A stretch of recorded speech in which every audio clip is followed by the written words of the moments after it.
I'm sorry. Thank you. Appreciate it.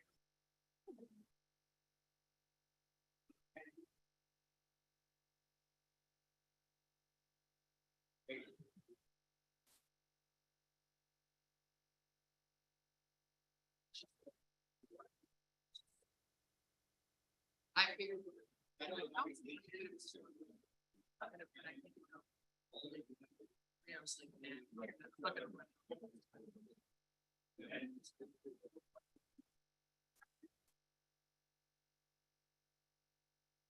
Get started.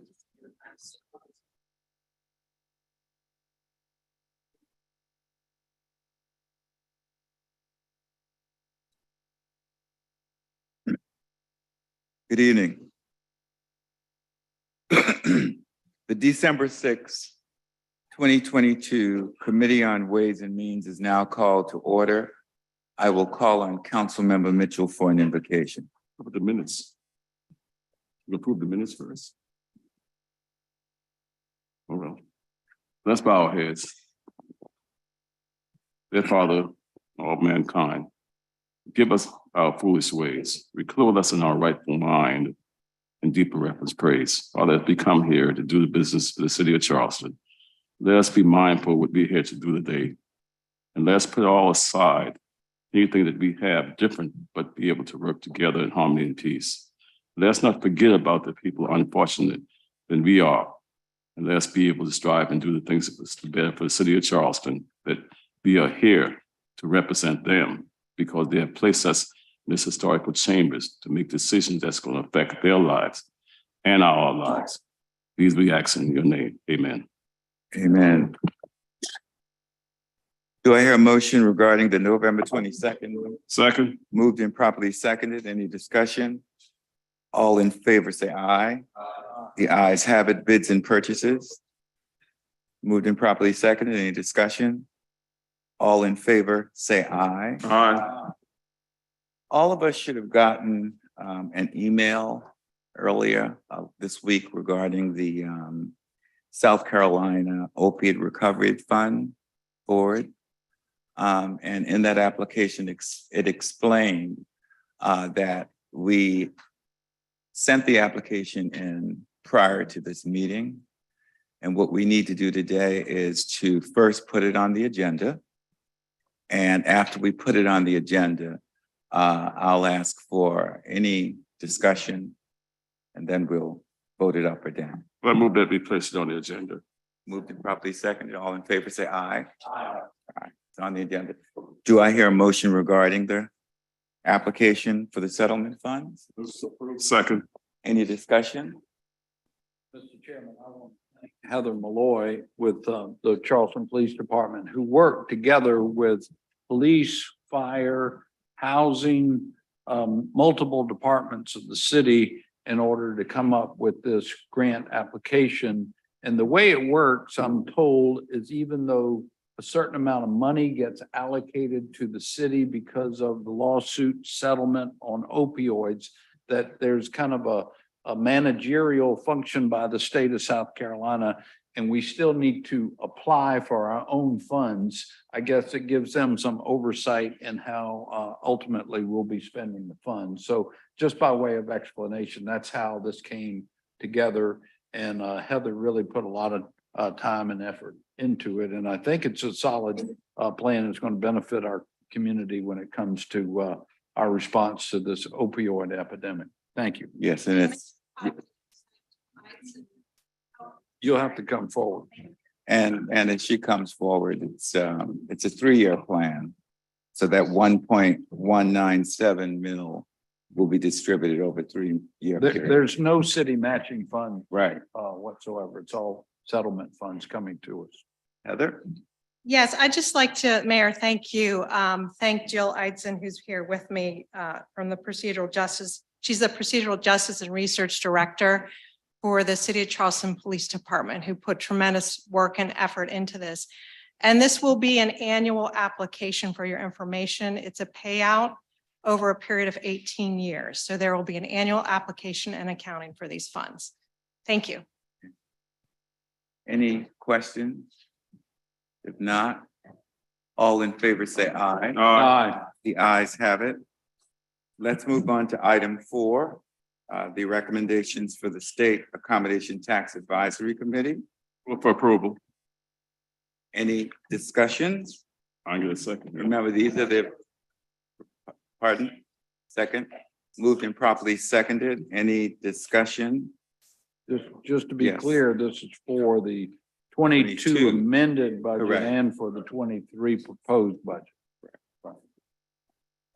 Okay, Councilman Shade?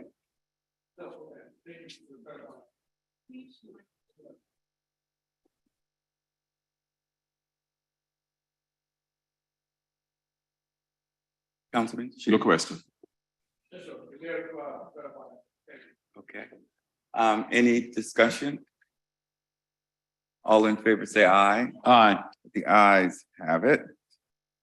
Item number 5. 4B. We did 4A, we did 4A and B, I thought. We didn't, okay, I didn't say which, but okay, 4A. All right. Move All for in, approval. okay. Moved and properly seconded. Any discussion?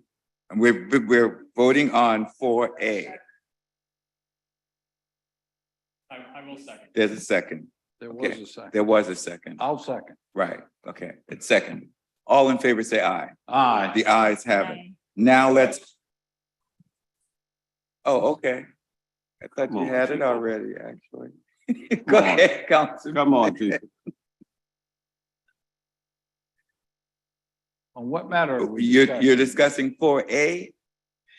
We haven't gotten to B yet. We haven't even gotten a recommendation yet for B. Mr. Okay. Chair, we voted on 4A. We're at 4B. Correct. Okay, we're at 4B. Discussion. Councilman Shea.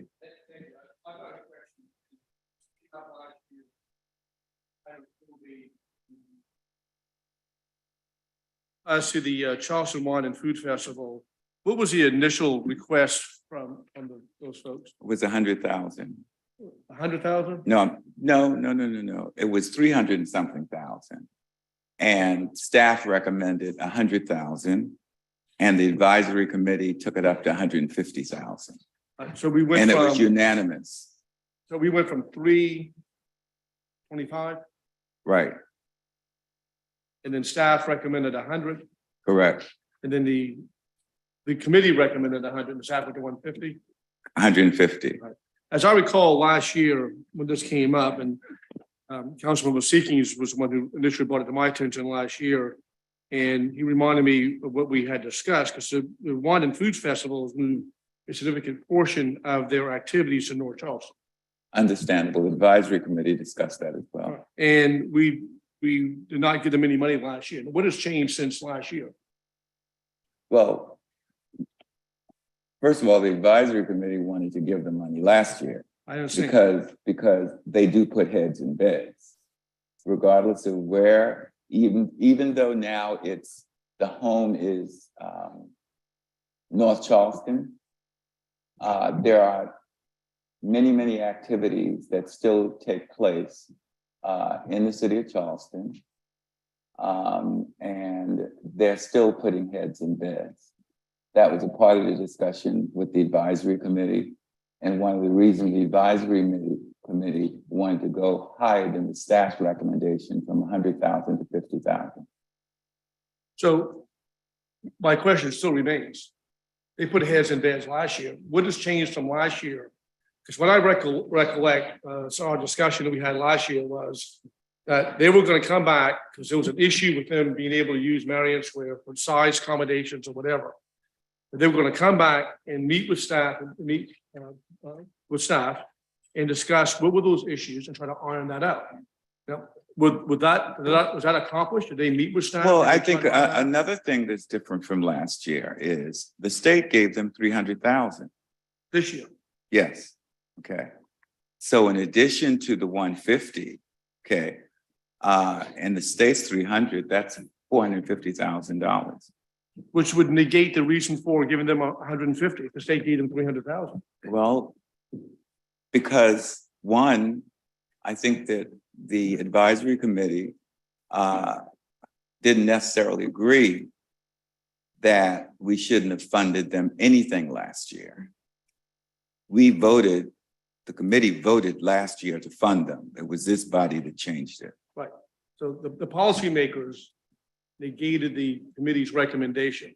My question, Mr. Chairman, still stands, and I don't think I've gotten an answer to this. Last year, they put heads in beds. This year, they put heads in beds. Last year, they did not get $300,000 from the state. This year, they got $300,000 from the state. They still have one of their principal functions in North Charleston. We're giving them we're recommending $150,000 of money that's going to go to help them pay for something in North Charleston.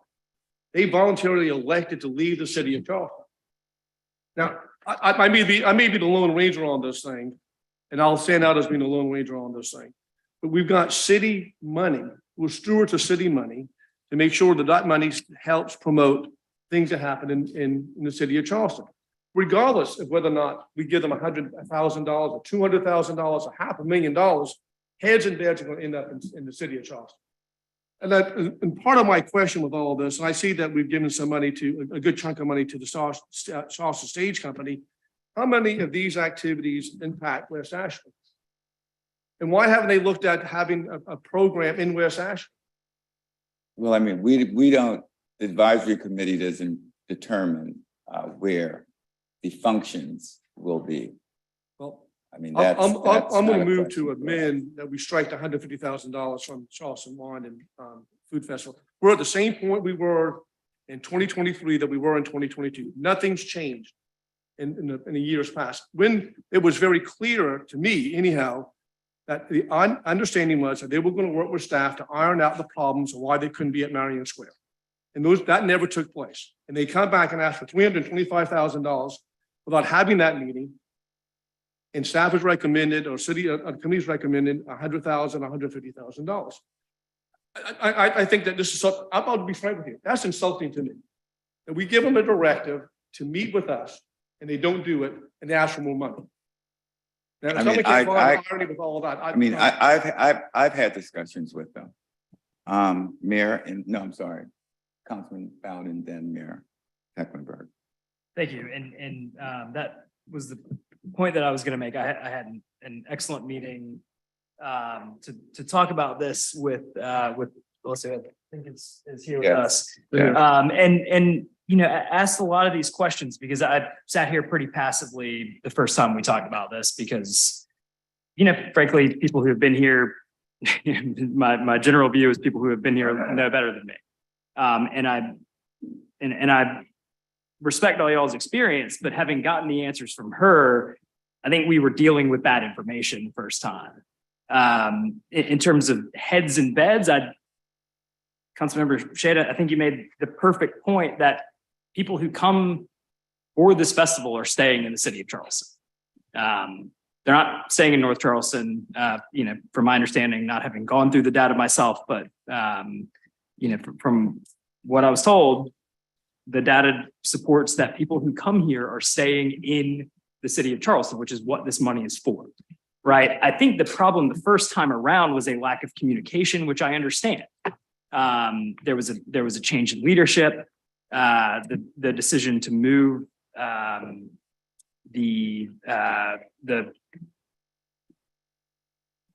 blanking on the name of The major. right, the culinary Right. village moved up to North Charleston. And you know, that is the most visible event, certainly. And that was done with poor communication. But that's not the responsibility of the current leadership of the festival. I don't think that it should be taken out on them once they took the opportunity to explain to us. And like I said, I mean, they did reach out to explain. There were problems with Marion Square that were not their fault. Security, number one, we never talked about that first time around. They had a security issue in Marion Square. And, you know, nothing that we could have done for them was going to fix that. And we've got a responsibility to keep our citizens and our visitors safe. And you know, they raised an issue over that. And I'd love to hear some responses to that. But I mean, that's a very serious problem. That, you know, we really didn't get around to discussing the first time, that I've come to a better understanding of. Now, whether there are other facilities in the city that they could hold that event at, I think that's a worthy conversation. But I think they did reach out. This is still significantly less than they asked for. And it puts heads in beds, which is the goal of this money. So I understand where everybody's coming from. I understand that, you know, what's going to be said is that this is the North Charleston Wine and Food Fest. I get all that. But ultimately this inures to our benefit, and the vast majority of these events remain in the city of Charleston. This gets my enthusiastic support for this amount of money, which again is a fraction of what they have asked for. I understand why some may dissent around the table, but ultimately this accomplishes every purpose of this money, and I'm more than happy to support it. Mayor? Well, thank you, Mr. Chairman, and not to overly reiterate Councilmember Bowden's remark, but Councilmember Shade, I did want to respond specifically that staff from Charleston Wine and Food did meet with city staff, and with me personally, I think talked to a number of y'all and basically explain their situation of what Councilmember Bowden just relayed in terms of Marion Square and the poor communications, admittedly, between us at the time, year before last, or they made the decision to have admittedly, the main highlight of their festival at a 3-year commitment at the waterfront park in North Charleston. And, you know, they don't plan to change their name. They are representative of our hospitality industry in Charleston. Many of our local businesses in the city and restaurants participate fully and benefit from being associated with the festival. And I do appreciate,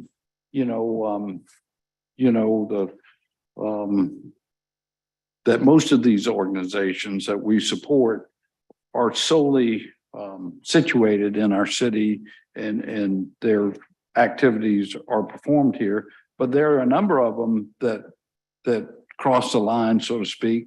The Charleston Black Expo, for one, we support. They have their meeting up at the North Charleston Coliseum. The Charleston Marathon, though it starts down in the city, it ends up at at Park Circle up there in North Charleston, where they have their big finale up there. The Charleston Chamber of Commerce, not on this list, but we support them. They used to be in the city of Charleston. They moved their office up to North Charleston. I mean, the Cooper River Bridge Run is a big recipient here at 150,000. It's supported by 3 local jurisdictions and the county as well. So, I mean, some of these festivals are regional in nature. Even Spoleto, it didn't stop them for a couple of years ago from having their finale out at North Charleston Waterfront Park. So just given venues and logistics, these things happen. I have full confidence that this organization supports our industry here, brings heads and beds to the region, and is a good event for us to support. Admittedly, their village is not on Marion Square for various reasons anymore, but in my view, it doesn't mean they're not a fine organization that we shouldn't support with these accommodations, ATAX funds, as your committee fully agreed. So just in the response to that question, I wanted to share that. Thank you. Councilman Gray. Well, thank you, Mr. Chairman. I just had a couple of quick questions. One is, do we know how much they're receiving from North Charleston, from the North Charleston accommodations tax? Does anybody have any? I mean, we have them here. That'd be helpful to know, I think. Good afternoon. Thank you for having me.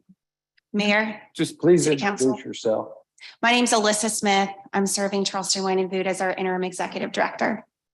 And the question on the floor is the amount that you received from North Charleston. Yes, sir. North Charleston's ATAX funding will not be available for application until fiscal year 2023. So we will apply for those monies in this coming January when that application is open. In the past, I can speak to pre-pandemic. They haven't reinstated that since then. We received about $20,000 pre-pandemic. At that time, about 6% of our out-of-town guests were staying in North Charleston. And it's pretty comparable to the funding we received from the city of Charleston at $150,000. And we have nearly 70% of our guests that stay within the city of Charleston. how much did you receive in 2022?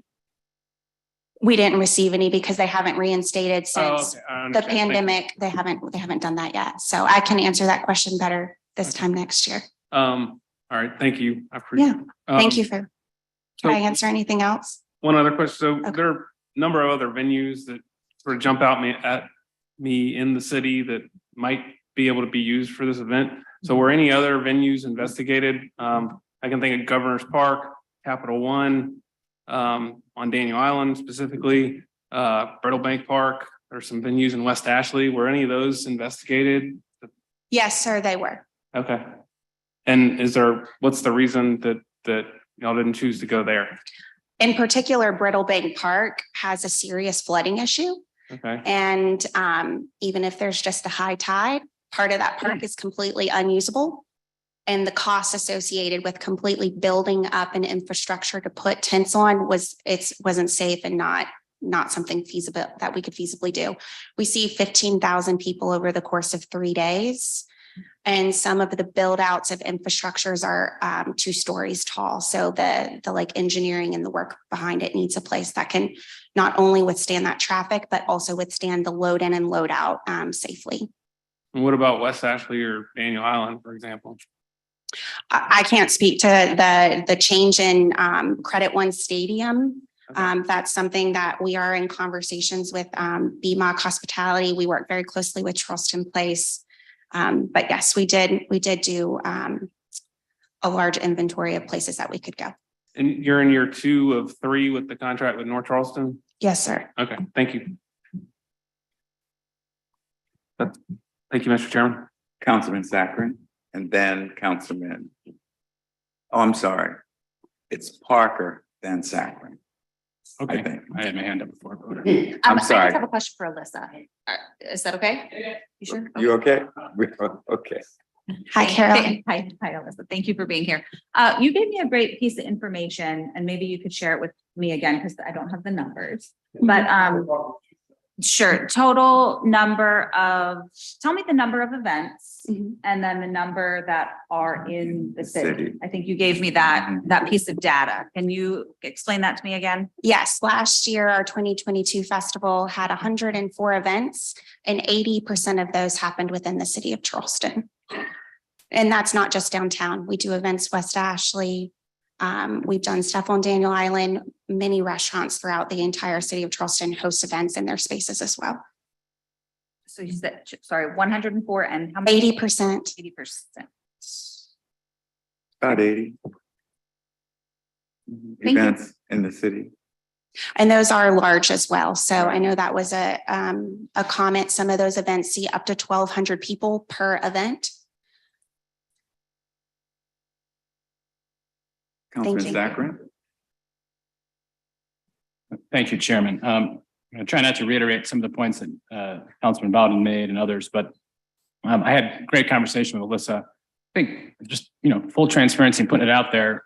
We've asked them to come back. We've asked them everything we've instructed them to do. In my opinion, they've done over the past year. I met with Alyssa's predecessor, and I felt like that conversation was not fruitful for me. I've been trying to push them to be more inclusive and to have an event that really speaks to not just the high end aspects of our restaurant community, but events that speak to folks that particularly can't go to some of these places. When Alyssa and I spoke, they are doing an event downtown that's going to be free to the public. That's a new change. That's something that I think is warranted, and I think that's a new direction. And that, to me, is an indication that the leadership is rethinking the festival. The other thing that I do want to mention is the communications improved. I think, as Alyssa said and others, 80% of these activities are still in the city of Charleston. I understand. Last year, we had this discussion regarding the signature event not being here. And quite frankly, I was just as peeved as others, mainly because that was the first time I realized there was an issue. So it would have been nice to know that this was a pending issue. But that wasn't on you. It's new leadership. And I think we owe it to the organization to give them some leeway. And I don't think 150,000 is a whole lot, considering some of the other organizations that we're funding. But I would caveat that with, y'all have to think seriously about getting that signature event back here in the city. Like I said, leaving, and I think, Councilman Gregg's points, exercising or entertaining other places. I don't know what y'all did. I feel like there are some opportunities to do something here in the city, and I hope you guys think about doing that. The last couple of pieces I want to make were, when you look at this event and 20% happens elsewhere, but 80% stays in the city, this is not, no offense to our city folks, this is not a city event. This is a state event. People come from all over the state for this event. So when folks come here and they stay in the city of Charleston, it doesn't really matter where the signature event is. We want it here in the city, but it doesn't matter. And the reason I say that is because we are still benefiting. People are still here. 80% of the activities are still in the city, and people are coming from all over the state and all over the country for this event. Last thing I will say is it would say a lot to not fund this than to fund this, meaning this, for our restaurant community in the past 2 or 3 years that they've been through, for the city of Charleston not to fund $150,000 for a signature event like this, would say a lot. And I don't think it'd go over well with our small business community and certainly our restaurant community. Thank you. And we must remember, they are also represented on the advisory board as well. Councilman. My last name is Waring. Waring. Yeah, I know, man. You get all kind of treatment. But you understand. You get all kind of treatment. I've had that brain freeze before. Is Ms. Wharton in the room? Yes. Could you come to the microphone, please? I'm going to compare a couple of things. And hopefully, how much money has the city of Charleston funded Moja Arts Festival, which is in the city of Charleston? We usually do around $400,000, but that's for all the city Oh, that's right. festivals. It's Yeah. bundled with Piccolo. How much goes to Is Moja? it 75? Yeah, it just That's right. depends. It's been a annually what they nominal do. amount. It's been a nominal amount, 75,000, and we've been on that 75,000 for. Mr. Chairman, I didn't hear you. How long you I think? said forever. Forever. And Moja's been around in excess of 30 years. It's an African-American arts festival that has about 2 weeks, all pretty much in the city of Charleston. And we have underfunded that consistently. And here we are debating with the Wine and Food Festival, whether they're going to be in North Charleston or not. The city of North Charleston has not funded this, okay? We are all joined at the same hip. Mr. Mayor, you're right. There's certain things where we cross boundary lines. If we're going to, I mean, not boundary, but city lines, started to say county lines, but city lines. If we want to do this, we ought to help them out. And I'll tell you how we help them out. Whatever we do, number one, we need to fully fund Moja in this budget. Because I look at this as 150,000 that could go to an arts festival that's been in this town for over 3 decades, that has been underfunded, and we wonder, why can't we grow it? If you don't have funding, that's why this lady's at this microphone. If you don't have funding, you're not going to grow it. And that's what this council, not this council, but previous councils have done to the Mosier Arts Festival. Started out good, but we hadn't continued it. When it comes to the 80% of the activities being held here, how many of them are general admission? Can you clarify that question as far as like a? Are any of those at private homes? It just depends on the year, but I would say maybe 1%, if that. Most of them are at larger venues that can withstand. 1% at private homes? Potentially, yeah. That's what it's been in the past? Mhm. Yes. A majority have that happen within restaurants, within large parks, community centers. There's always, obviously, a will to do something. But I think seriously, if we're going to help them going forward, all I can tell you is all those hotels they're building in North Charleston, they're not doing that because those rooms are empty. So to say that, I'd certainly like to see the data that shows how many of the patrons that come out of town stay in the city of Charleston? What was the number? 68% of our guests stay within the city of Charleston. That was I from thought 2022. I thought earlier I heard 80%. 80% of our events were held within the city of Okay, let me Charleston. get that clear. So can we document that 68% is staying in our hotels? Have we seen that data? I'd have to look at the application. I don't know how. We detailed it work is. with the College of Charleston Office of Tourism Analysis. They conduct a third-party study on behalf of our organization every year. So I So that appreciate data is your from College of comment. Charleston. I appreciate yes. your comment. I'd like to know, have our people verified those numbers? So if it's in the application, I'm sorry, Councilmember, Ray, I'm just not on the committee. So Okay. I mean, they would have documented their tourism numbers in the application. So I mean, that's So they just would a have yeah or looked at that. no. That's just a yeah or no. Yes. I mean, it's just They would have verified. looked at that, Okay. yes. If we're gonna do it, why don't we help them? The amount that we do, we should do as a match to the city of North Charleston. And if the city of North Charleston is not willing to support the signature event in their own town, what does that say about Mr. Councilman Sacklin? But if both cities work together, it could even grow to be even a larger event. That's why I think there's a sentiment to do something around the table. I know last year we kind of taught a lesson. I was right there with you, Councilman Sacklin. If we're gonna do something, Shade. I'm sorry, she. I had to get you back. I just said that, to make sure y'all were paying attention. But my point is, there's a will to do something. But if we're gonna do something, we ought to ensure that you all y'all are incentivized. And I don't mind, I have friends in the city of North Charleston, the mayor has friends in the city of North Charleston. Let's help North Charleston get on board as well.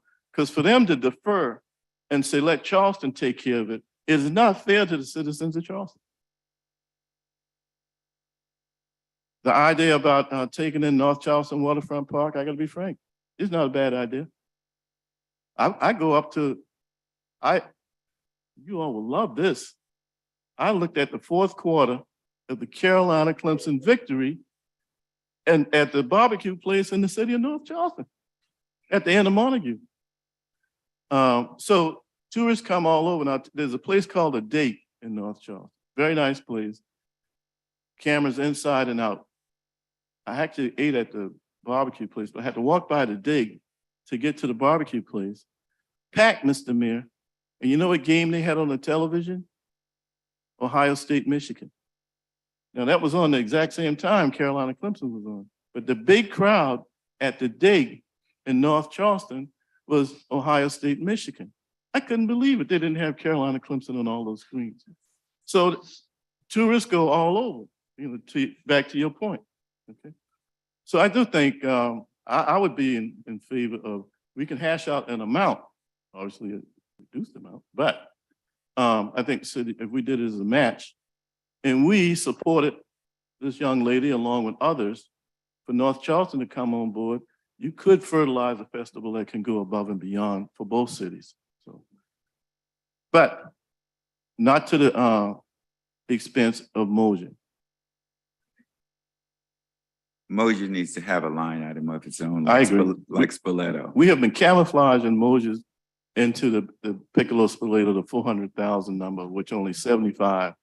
And I dare to say, even with the experience of being defunded last year, they had the intestinal fortitude to come back and ask for 300. And you compare that to Moja, we can do better. Thank you, Mr. Chairman. Thank you, Mr. Chairman. I think I'm the last one who hasn't spoken. So I actually was going to be quiet tonight about this, and I did not come here to pick a fight with anybody in particular, but there's been some points made around this table that I think we need to clear up. And the one that I heard tonight was one of the reasons we don't have the Culinary Village at Marion Square is for security concerns. Sunday afternoon, we had the parade in Charleston and the Christmas tree lighting with children all over the place. Where? Marion Square. Seaweed, Marion Square. Spoleto for 3 weeks, Marion Square. The farmers market every single Saturday, Marion Square. The bridge run, 30,000 people, Marion Square. Turkey Day run, 10,000 people, Marion Square. There are people on Marion Square in large numbers all the time. To suggest that events don't go there because it's a security breach or risk is, I'm not buying that. I'm not buying that. Marion Square is a great place out event if you can work out the details, but don't come to these chambers and tell us it's a security problem because that ain't right. Now, the heads and beds issue, clearly that weekend, like many weekends in the spring, we have a lot of people in our hotels. The idea that Wine and Food Festival's signature event that does bring a lot of people at one time has moved from Marion Square or anywhere downtown or anywhere in Charleston to North Charleston should be of some concern to us. And it's why we had this debate last year, because there's a number of reasons why we like having that signature event here. We want it to succeed. Charleston is a place, it's the Charleston Wine and Food Festival. People come to Charleston to stay in Charleston. When that signature event is at Marion Square and secure, people go in and out of the Culinary Village. What else do? They walk up and down King Street. They patronize the retail stores. They patronize restaurants and bars. They don't necessarily have a full meal at the Culinary Village. It is a place that's alive and in the middle of a place where tourists naturally come and they're staying in the hotels there. Instead, when we're in North Charleston, the people who are staying downtown are somehow getting to North Charleston, either through transportation provided by the festival or in cars. They're leaving for some period of time. That is a period of time that they are not in the city of Charleston spending money. And the whole idea of spreading ATAX money around is to bring people here to put heads in beds in the hotels, but to spend money in our community for tourists, not just only to spend at a hotel. It's to spend across the board in our community to drive our economy. And our number one industry here is tourism. Now, that being said, we've thought about this. I get it that there is benefit to having money spent to getting people here, but let's make sure that the message is clear that we need to work together, that if you're out there trading off Charleston, having large scale events with big dollars, that Charleston benefits to the maximum. And one of the ways to do it, I think it's important to this council. I know it's important to this city. And when we spend 100,000, 150,000, whatever that is to bring people here, we want them to have the best Charleston experience they can have. Is riding a bus to North Charleston the best Charleston experience they can have? No, it's not. It's not. So let's all be adults here. There are a number of reasons why Marion Square wasn't available. Whether those can be fixed or not, I don't know. I don't know. But security, if that's an issue, then we need to go talk to everybody around here and say, we got to read that. The chief is here. I don't think he's probably with me on this, right? So do I think that we should fund at a level that shows that we recognize that this is a value and meets the criteria of the ATAX monies as they're distributed back to us from the state, which is to bring people to Charleston, put heads in beds? Yes. Is it the best use of our money when the signature event of this large scale event is in North Charleston? No. And Mr. Chairman, I watched every minute of that ATAX committee meeting, and the discussions weren't extensive at all.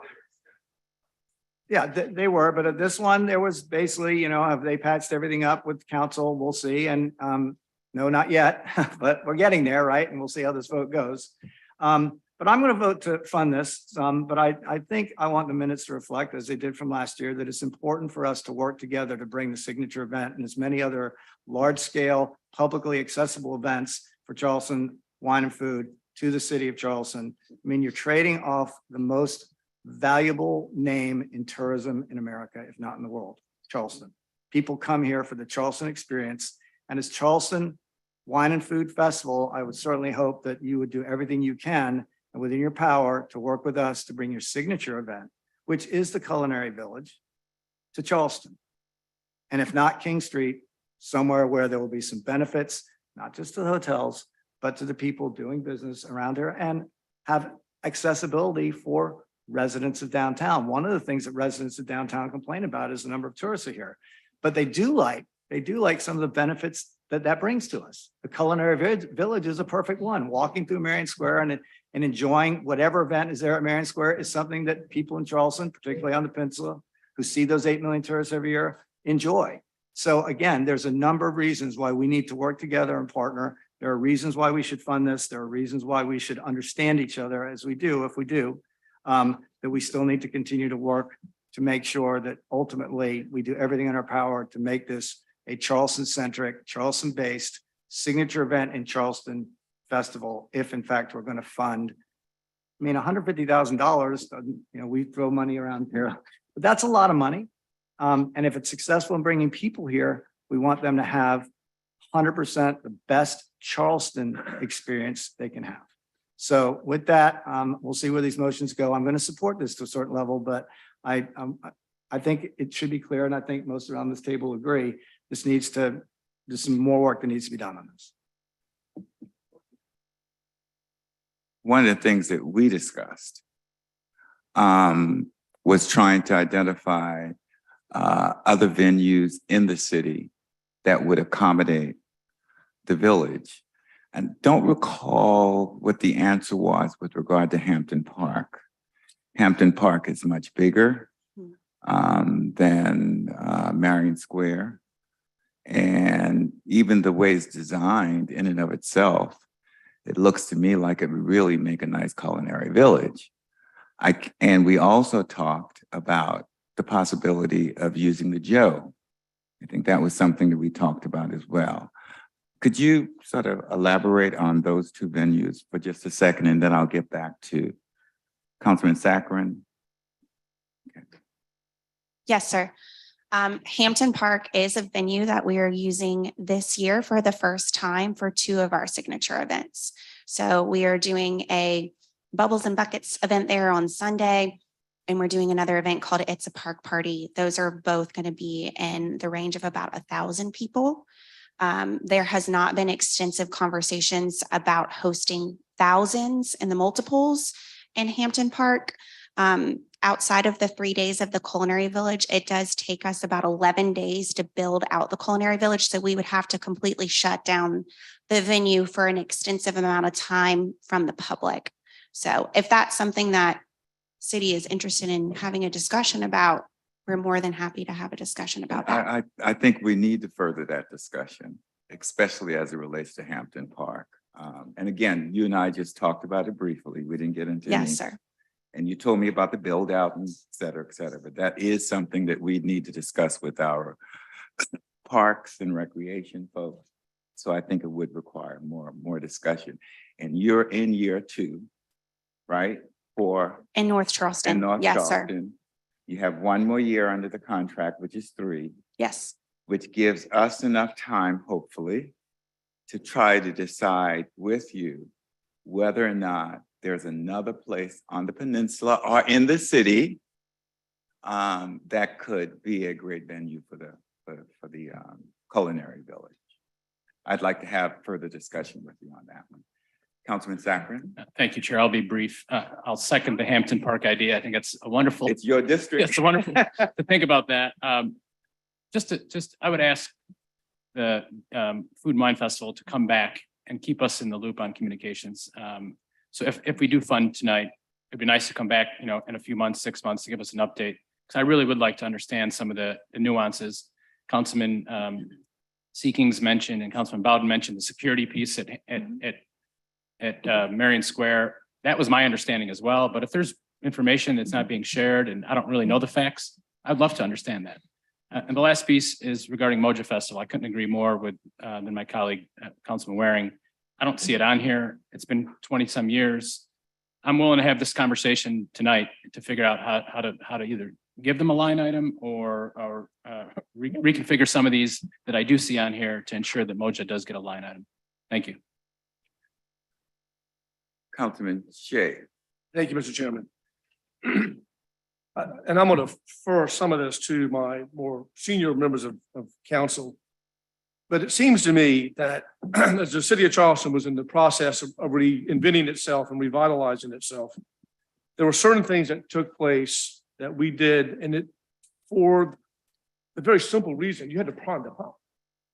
You had to spend a little bit of money to get things generated. You had to support these brand new organizations and these companies to help facilitate and get them off the ground and incubate them to become successful. There's nothing I want more than the Charleston Wine and Food Festival to be 100% completely successful. But I want it to be in the city of Charleston. Now, I'm going to be an advocate for the city of Charleston. That's my responsibility. Every one of us around here, our number one responsibility is to be an advocate for the city of Charleston, for our citizens. And Councilmember Waring, Councilmember Seeking said it much more eloquently than I can say it. Charleston is a brand. Charleston is a brand. We have built ourselves up for a variety of reasons to be a brand. We're a company. I mean, let's just be very blunt about it. People come to the city of Charleston. It is a Charleston, whatever, you fill in the blank. It boils my rear end. I'll just tell you this. When I see companies use a logo that are stationed outside of the city of Charleston, and they got the pineapple fountain, Rainbow Row, the Four Corners of Law, and they got nothing at all to do with the city of Charleston, but they use our brand to promote themselves. And this is what I see happening with this. Now, certainly there are certain events that bleed over, as the mayor mentioned. The Cooper River Bridge Run is a international event. You do the pickup in North Charleston, you start the race in Mount Pleasant, and guess where you end up? Downtown in the city of Charleston. Downtown in the city of Charleston. We all benefit from that. The Tri-County area benefits from this run. It's not called the Charleston Cooper River Bridge Run. It's called the Cooper River Bridge Run because it encompasses a multiple jurisdictions. And we're spread that out. The commission that governs that is spread out, not just on the city of Charleston, even though I think its origin started off with the Lakers, the folks who ran around the Colonial Lake. But this is unique. In Charleston food, Charleston culinary has the men and women, the investors, the folks who have put a lot of time and energy and their money into branding food in Charleston have done that, and we've been the beneficiaries of it tremendously. And so here's this opportunity to sort of enjoy and highlight and all of that, the work that the folks in Charleston have done with our fine restaurants and in eating establishments.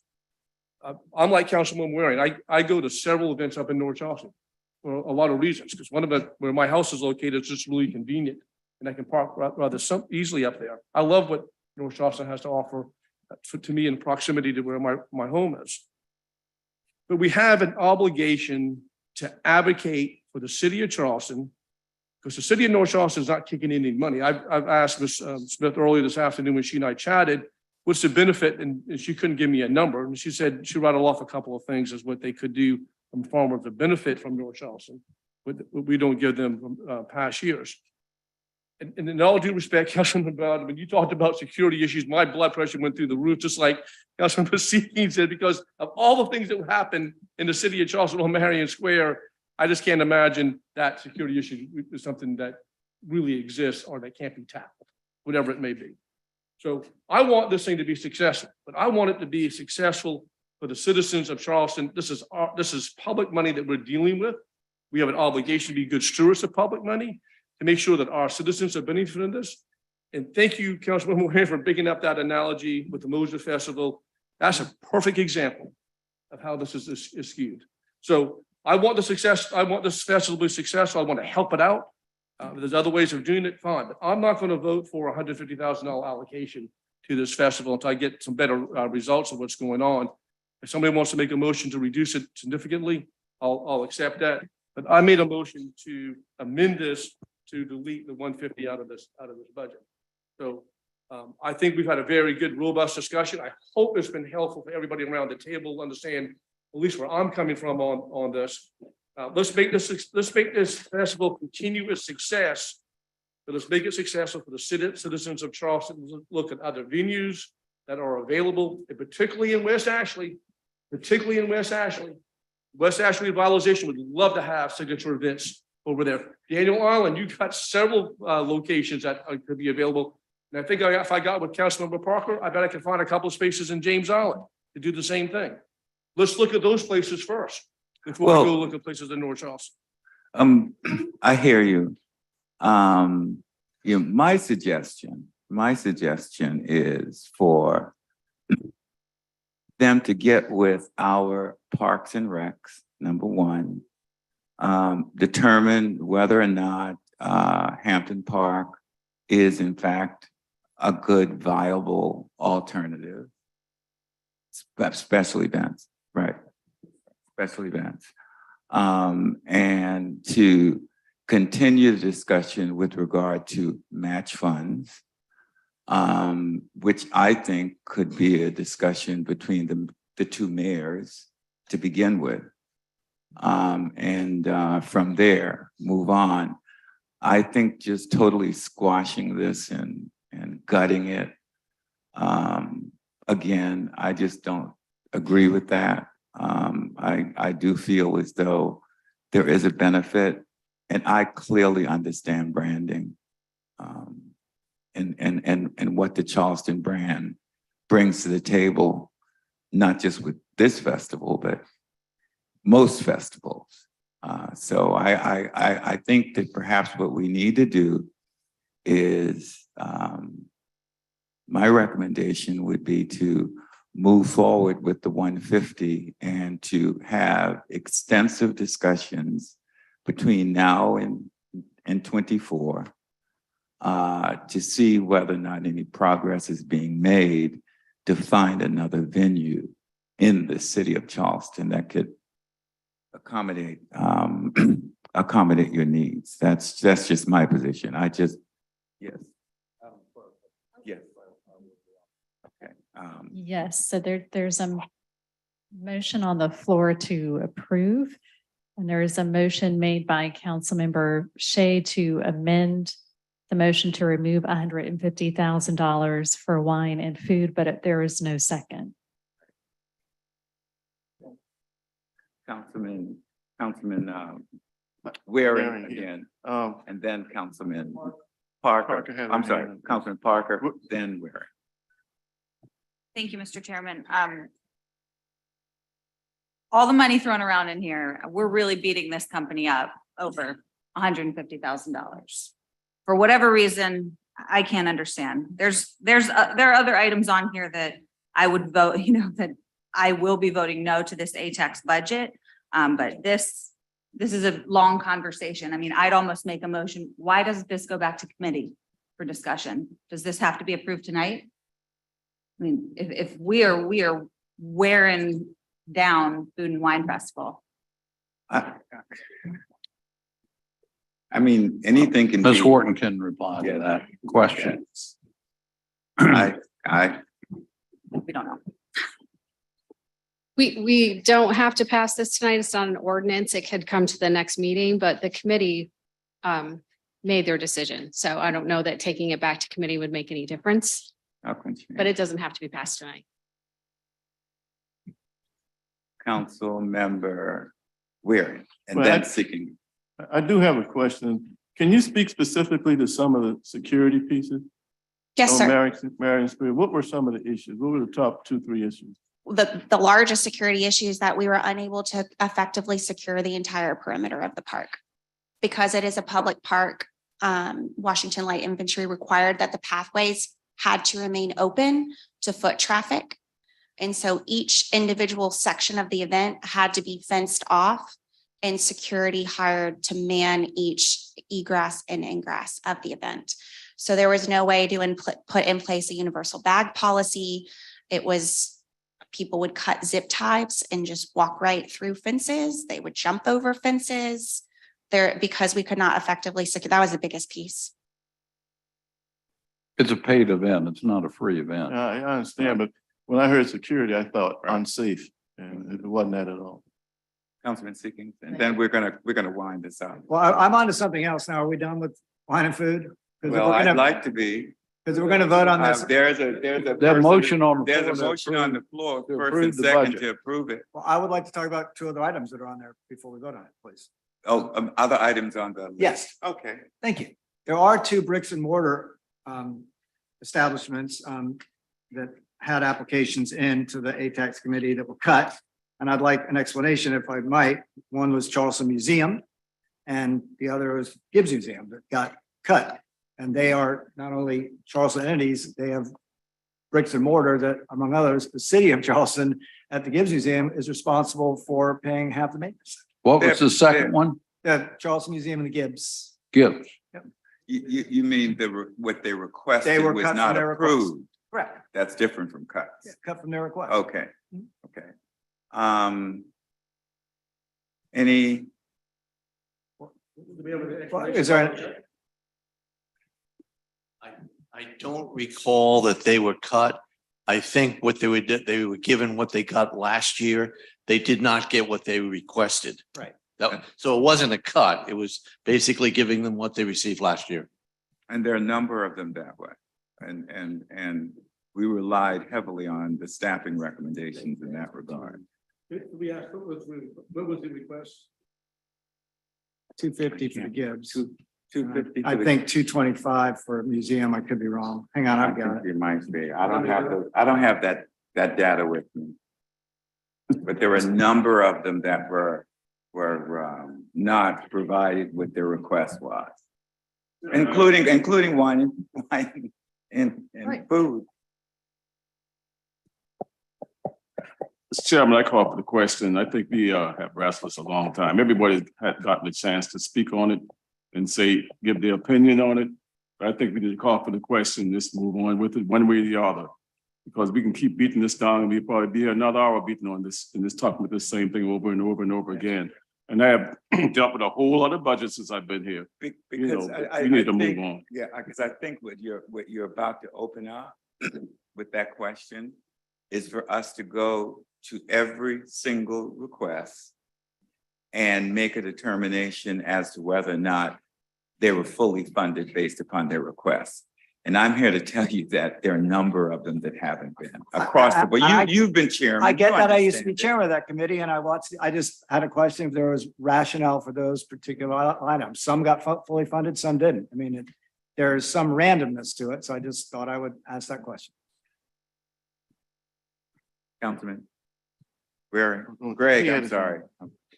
Thank you, Mr. Chairman. So maybe an easier question. How many line items in the budget got more money than staff recommended by the committee? There were two. I think it was wine and food, and there was one other. I can't recall. Right. Okay, thank you. There were two. All right, thank you very much. I still call for the question. I think the second one was the Avery Institute. Yes, Avery, right. There were two. I understand my colleague calling for the question, but to me, that means locking in Mosier at the same 75,000 that's been at for 20 years. You're talking about for Mosier. Correct, for Mosier, separate line item. We can pull. Well, I think what we should do, I think Council Lady Parker has a point. This isn't an ordinance that needs 3 readings, does it? This doesn't need 3 readings, so 1 vote can do it. If we push this back 2 weeks, I think some of these kinks can be worked out. You had a motion for deferral? Ma'am? Do I hear a second? I'll second. It's been moved and properly seconded that we defer this budget for the next council meeting so that there can be further discussion on this item, as well as having discussions on fully funding a Moja Festival. Right. You know, which means we've got to put the infrastructure in place. And we've never had the money to be able to do We never had the that. money. This would give us an opportunity to do that. All in favor of deferring, say aye. All opposed? Nay. Let's right. do a roll call. Councilmember Gregg, Aye. and this is for the deferral. This is for Councilman- deferring. Councilmember Shealy, Aye. Councilmember Saccharin, Nay. Councilmember Mitchell, Nay. Councilmember Brady, Nay. Councilmember Gregory, Nay. Councilmember Waring, Aye. Councilmember Seekings, Councilmember Shade, Councilmember Bowden, Councilmember Appel, Nay. Councilmember Parker, Nay. The Mayor nays- Tecklenburg. The nays have it. Call the question. Okay, Discussion on Moja. Are we gonna keep Moja at 75,000? That's what this does. That's what this does. well, How do we change that? We make sausage on the floor tonight, or do we defer? We voted not to defer it. How do we fix that? So Councilmember Waring, that number, it's not set at $75,000. So within that pot of money that we have set aside for cultural festivals for our own things, we can move that money around. It doesn't have to be 75,000. In years past, we've been We- spending 75,000. We did, you're right. So we always used to have line items, you know, and we would have each of the festivals at a certain amount, but then we changed it so it's above the line now and it's $1 amount and it's not necessarily, yes, you're right. They do kind of budget around that, but it doesn't have to be budgeted that way. So how do we determine how much eventually goes to Moja in this 22 We would have to do budget? that we'd probably have to get with Cultural Affairs with Scott Watson and start working that out. So that would mean Piccolo or someplace else and Piccolo gets cut. We Well- would, yeah, we'd have to shift the funding around a little bit. did we have a little left somewhere? Not in We this do one. have a little in reserve, so we could also utilize. How much do we have in reserves approximately? I can't tell you. I'll have to get back to you on Okay, that one. all right. Mayor, Chairman, I would just say, add that I'm all in favor of adding more to the Moja budget. I don't have a problem at all with that. If Amy can find some reserves that we can add to it, let's do it. Councilmember, I think the way to do what I believe you want to accomplish is either to amend on the floor tonight or to amend to remove Moja from this discussion so it can go back for further review and another recommendation.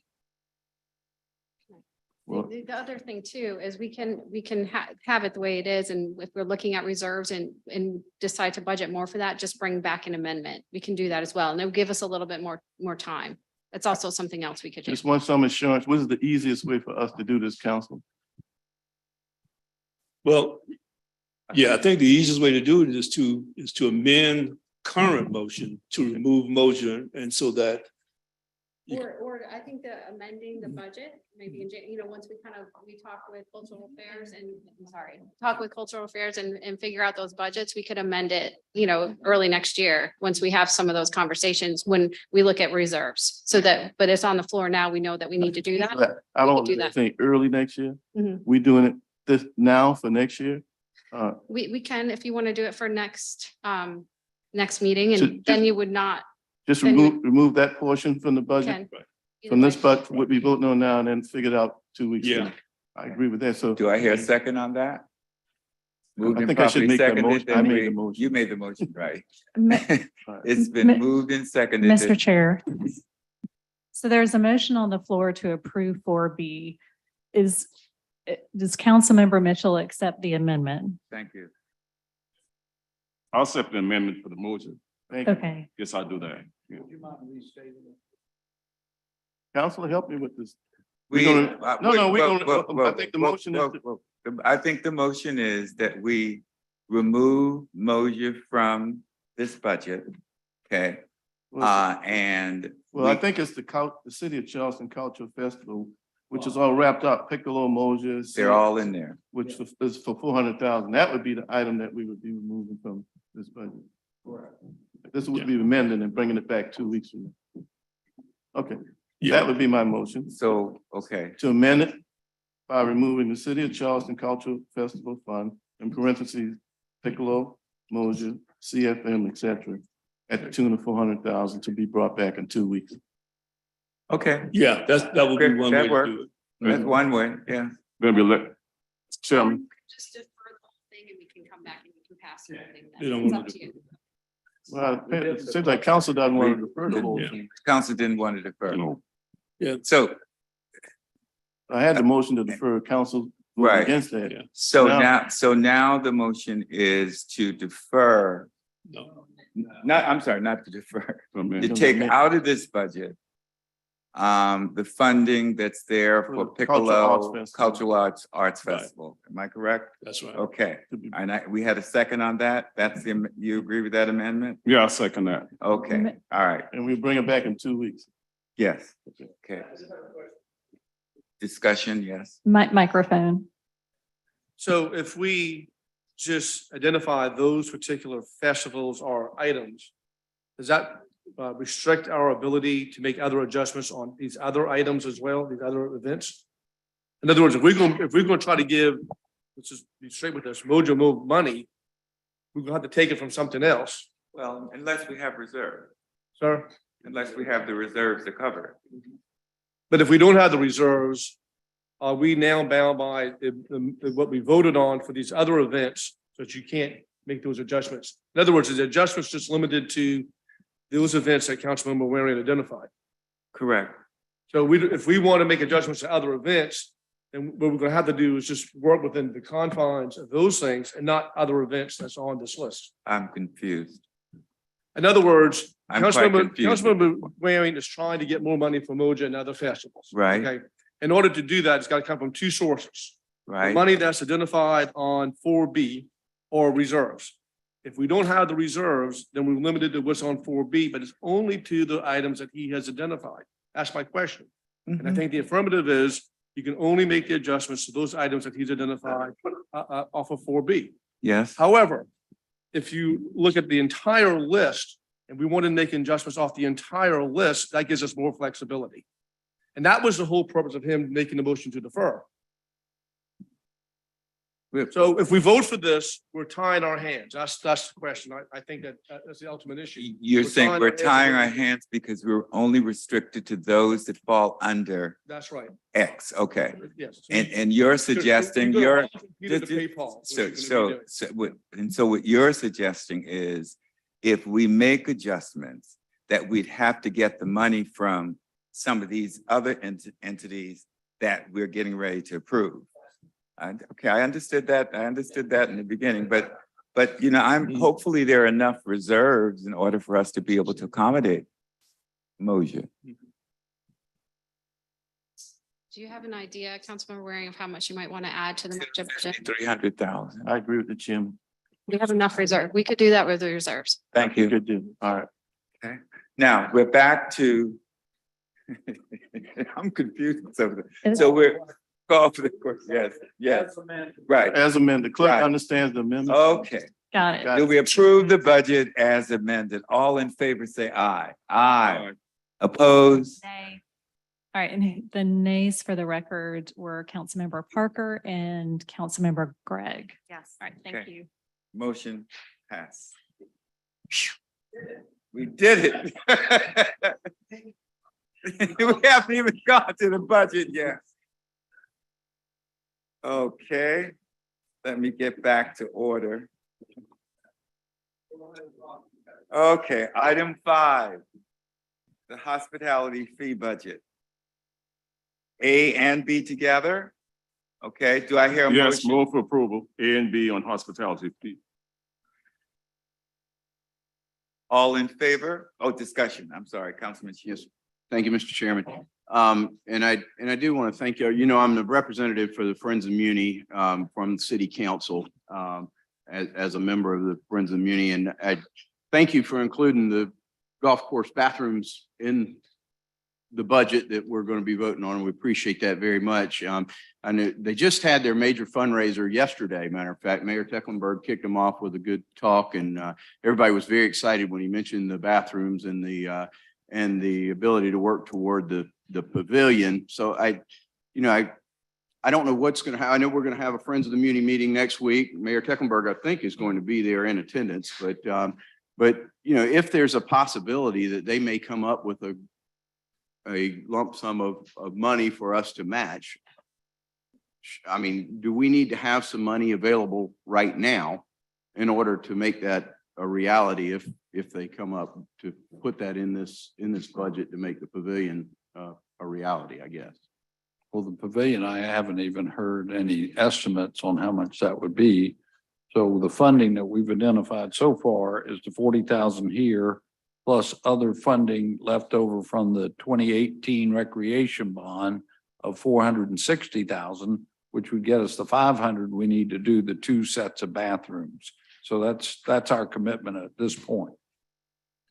Okay. I mean, I think that there's some ideas of how much the pavilion would be off of what I've heard in Friends of the Muni conversations. And I think it's going to be around 600,000-700,000, something like that. I would most respectfully say, let's get the bathrooms built in 2023 and then shoot for the next project as we get the money together next year for 2024.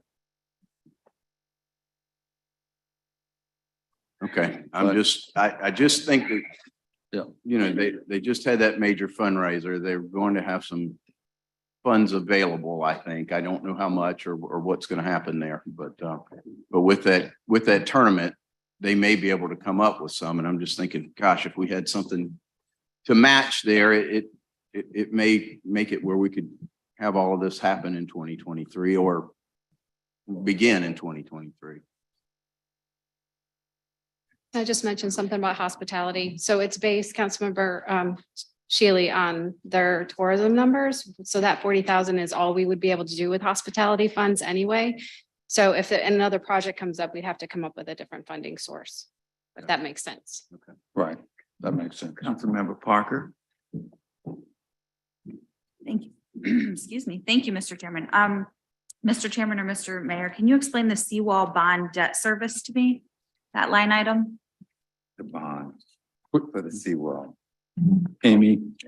So we issued a bond to complete the rest of the construction of phase 3 and phase 4 of the low battery seawall. And so now every year we'll be taking out some funds to pay off that bond. That's correct. That's The hospitality funds pay the debt service on the bond. That's what that is. Okay, thank you. For 3.1 was 23 and 3.1 for 22, correct? That's what I'm seeing here. Okay, thank you. Ms. Wharton, please don't leave yet. Yeah, don't leave yet. Mr. Mayor, in the event of the pavilion that Councilman Shealy just spoke of, obviously it's another event that would be on James Island, another facility for public use on James Island. If this fundraiser, and this first time I didn't realize they just had a fundraiser, but if the fundraiser proves successful, and you said there's a tournament that they may be able to fundraise off of also, I'm asking, I don't know. Yeah, That's a there golf was tournament a pro-am golf tournament yesterday. Okay.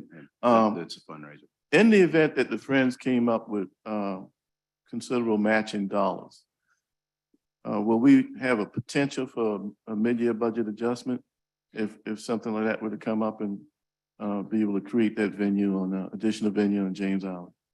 We'd just have to look at their tourism numbers, because that's basically this for the hospitality. That's what we could fund with hospitality based on their tourism dollars, or anything else. We just have to find a funding source and have to go on the capital improvement plan. That's when we'd fund everything, But that could be a potential avenue. It could, Okay. Once we do the audit, if we have extra funding and that were another potential project that we wanted to do, we Right. could utilize general fund reserves for that. Okay, all right, thank you. Mhm. Now, doing our mid-year, I'm saying- mid-year budget, during our ad hoc budget process, we had considerable discussions about I don't know whether it comes out of any of these dollars or hopefully not the general fund, but maybe the general fund, about improving some of the gateways coming into West Ashley from a landscaping standpoint. We spoke in terms of 400,000 or 500,000. I don't remember us finalizing where those dollars are going to come from. Do you know where those dollars are going to come from? I think we already have some funding set aside for that in hospitality. And so it wouldn't be on the 2023 budget, because it's, Andrew, help me out. Don't we have? Amy, already didn't had we some talk funding. about some of Mhm. that coming from ARPA? Yes. And ARPA That's where it funding. was. Well, so how much is the amount that we're going to have to improve the gateways? The reason I'm asking is because in the budget that we will vote on, there's 3.6, 3.7 for the improvement of streetscapes on Meeting Street that's coming out of the general fund. For what now? I'm sorry. There's a major improvement for Meeting Street coming up, okay? And we've got that budgeted. I know we had discussions on improving the gateways coming into West Ashley, putting monies aside. Mhm. I don't remember it being finalized. And I didn't know whether it's going to come out of, any tourism dollars or just where that funding was. I just want to make sure when we complete the budget process for 23, that those dollars are known and the amounts known. Can I get back to you on that one? Yeah, you're right, because Okay. we got a second reading on it, so that's fine. Nope, hospitality doesn't need a second reading. But I'm talking about the Yeah, money to fund the gateways. I could be talking about a different They're pocket. looking for me right now too, Okay. but let me get back. Good deal. Thank you. Yep.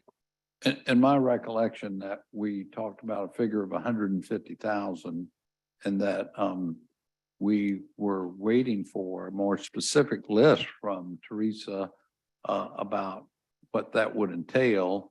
But that was going to come from ARPA funding is my recollection right now. My recollection was 400,000 to 500,000, 150,000, be realistic. You can't really improve a gateway in a major way with $150,000. We know that. Okay. As a matter of fact, some of the improvements that you have seen, West Ashley, the last time we did that was 4 or 5 years ago, well, 6 or 7 years ago. I can tell you where they were. When you come across the Ashley River Bridge, the little dividing landscape in the middle, as you continue on 17, the landscape underneath the flyover, the Foley Road flyover. When you come to St. Andrews Boulevard and you go Old Town Road and 61, those islands in there were improved. And then when you get down by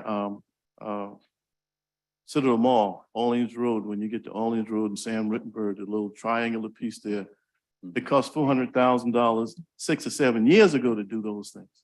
So 150,000 just not going to do it.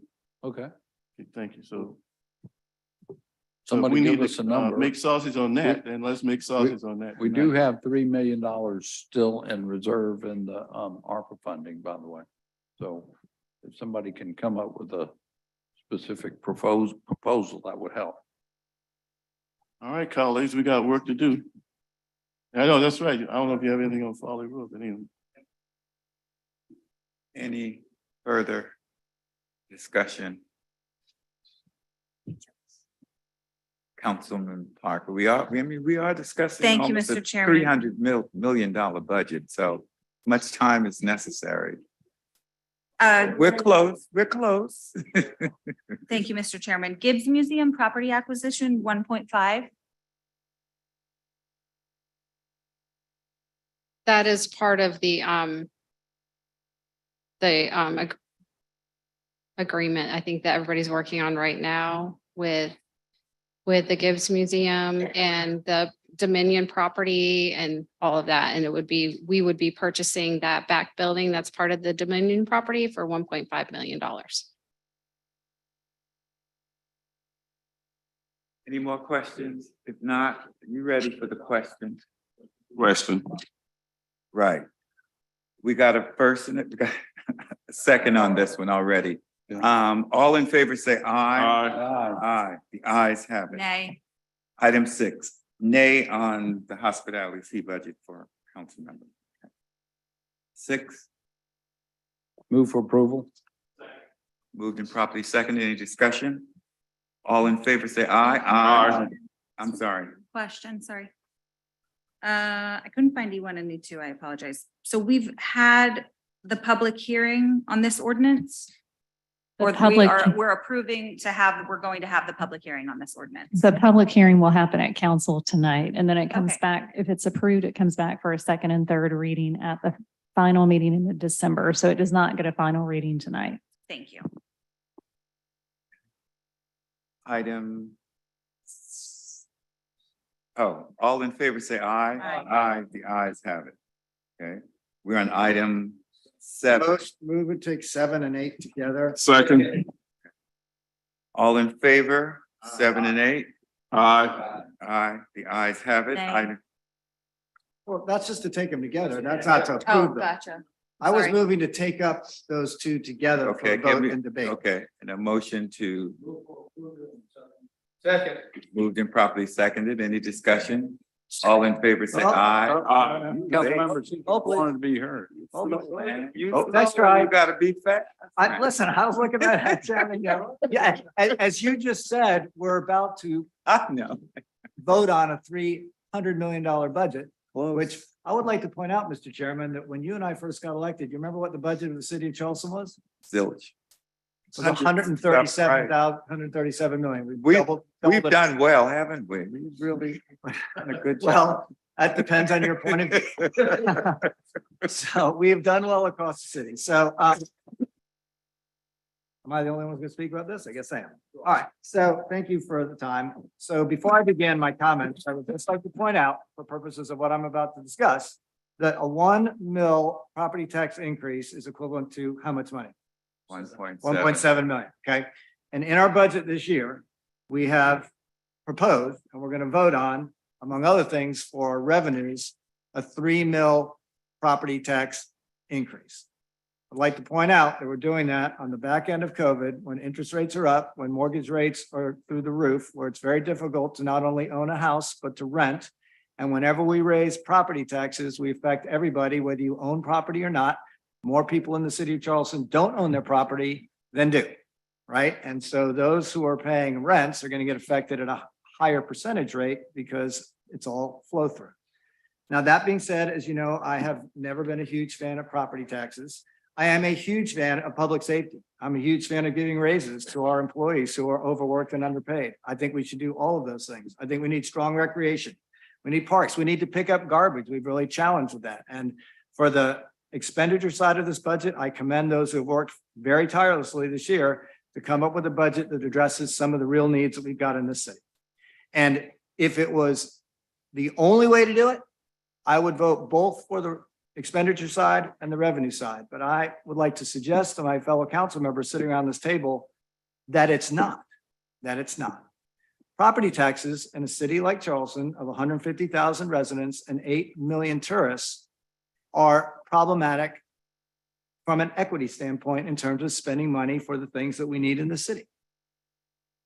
And we rely on them a lot. And there's a couple reasons why we do it that are beyond our control, but some of them are within our control. One of the things that's out of our control is we don't and we can't level a direct city sales tax in the city of Charleston. So all those tourists who come here and spend all that money, and they do, that money goes to other places than directly into our coffers. We do get some benefit from the local option sales tax. And if you look at our budget, the local option sales tax actually has the effect of reducing property taxes on our budget this year of over $35 million.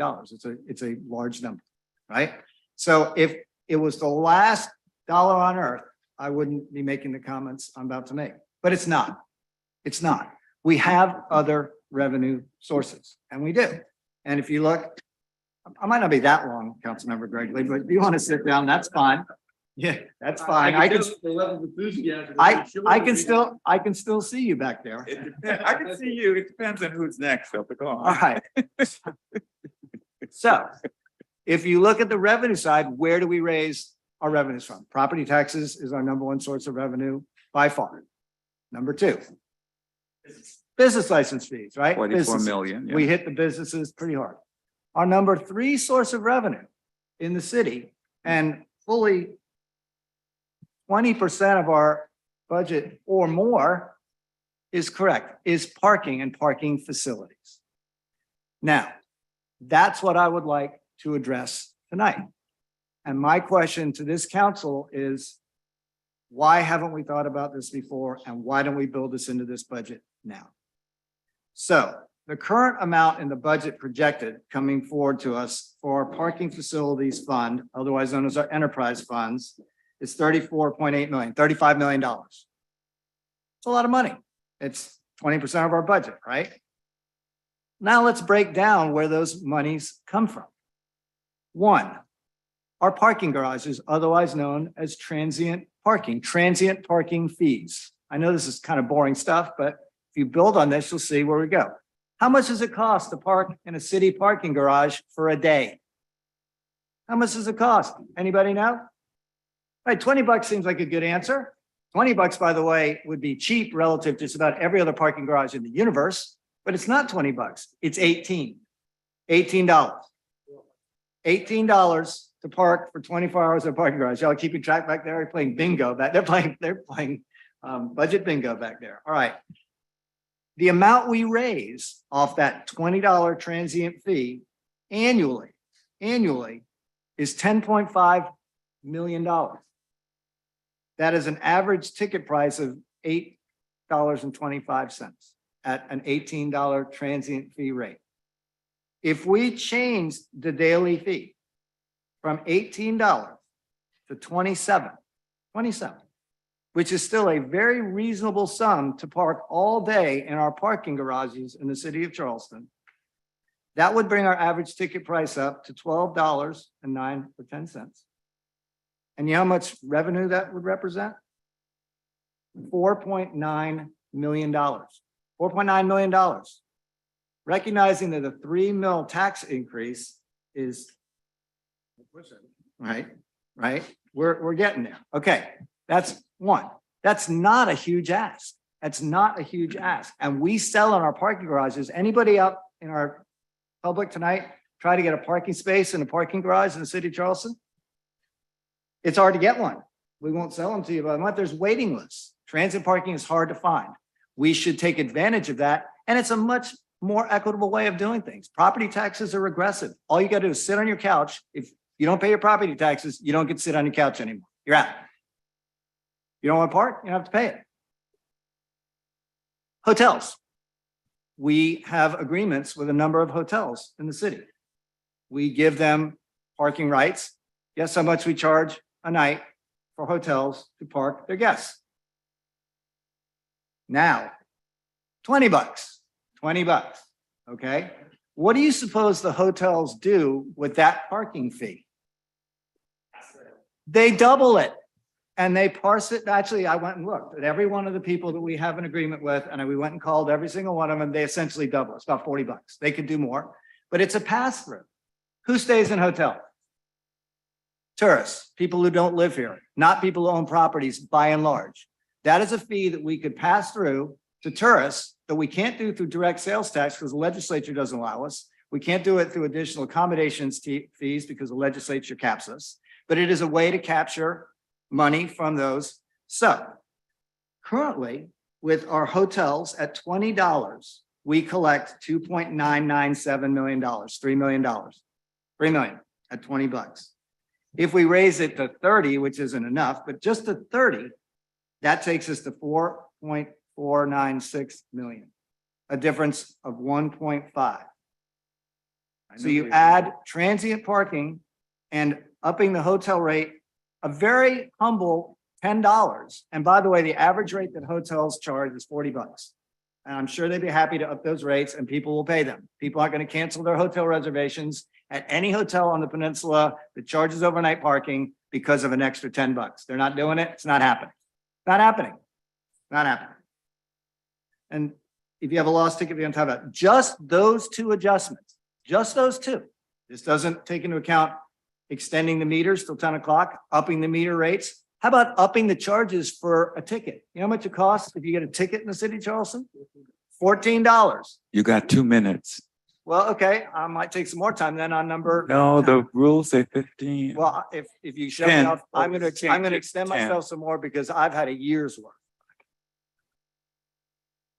Thank you. I'm almost done. Sure. But I'd like to finish. Go ahead. Mr. Chairman. I know where you're going. Makes sense. Doesn't include extending the meters, doesn't include adding money to meters or the parking fines, which at $14 it's cheaper to pay a fine than to go get a meter bag, which costs you 18. You just play parking roulette. Those should go up too, but not even taking those account, just adding the two. Hotels and the transient parking fees gets you to 6.564947. That is 3.86 mils. There's property tax.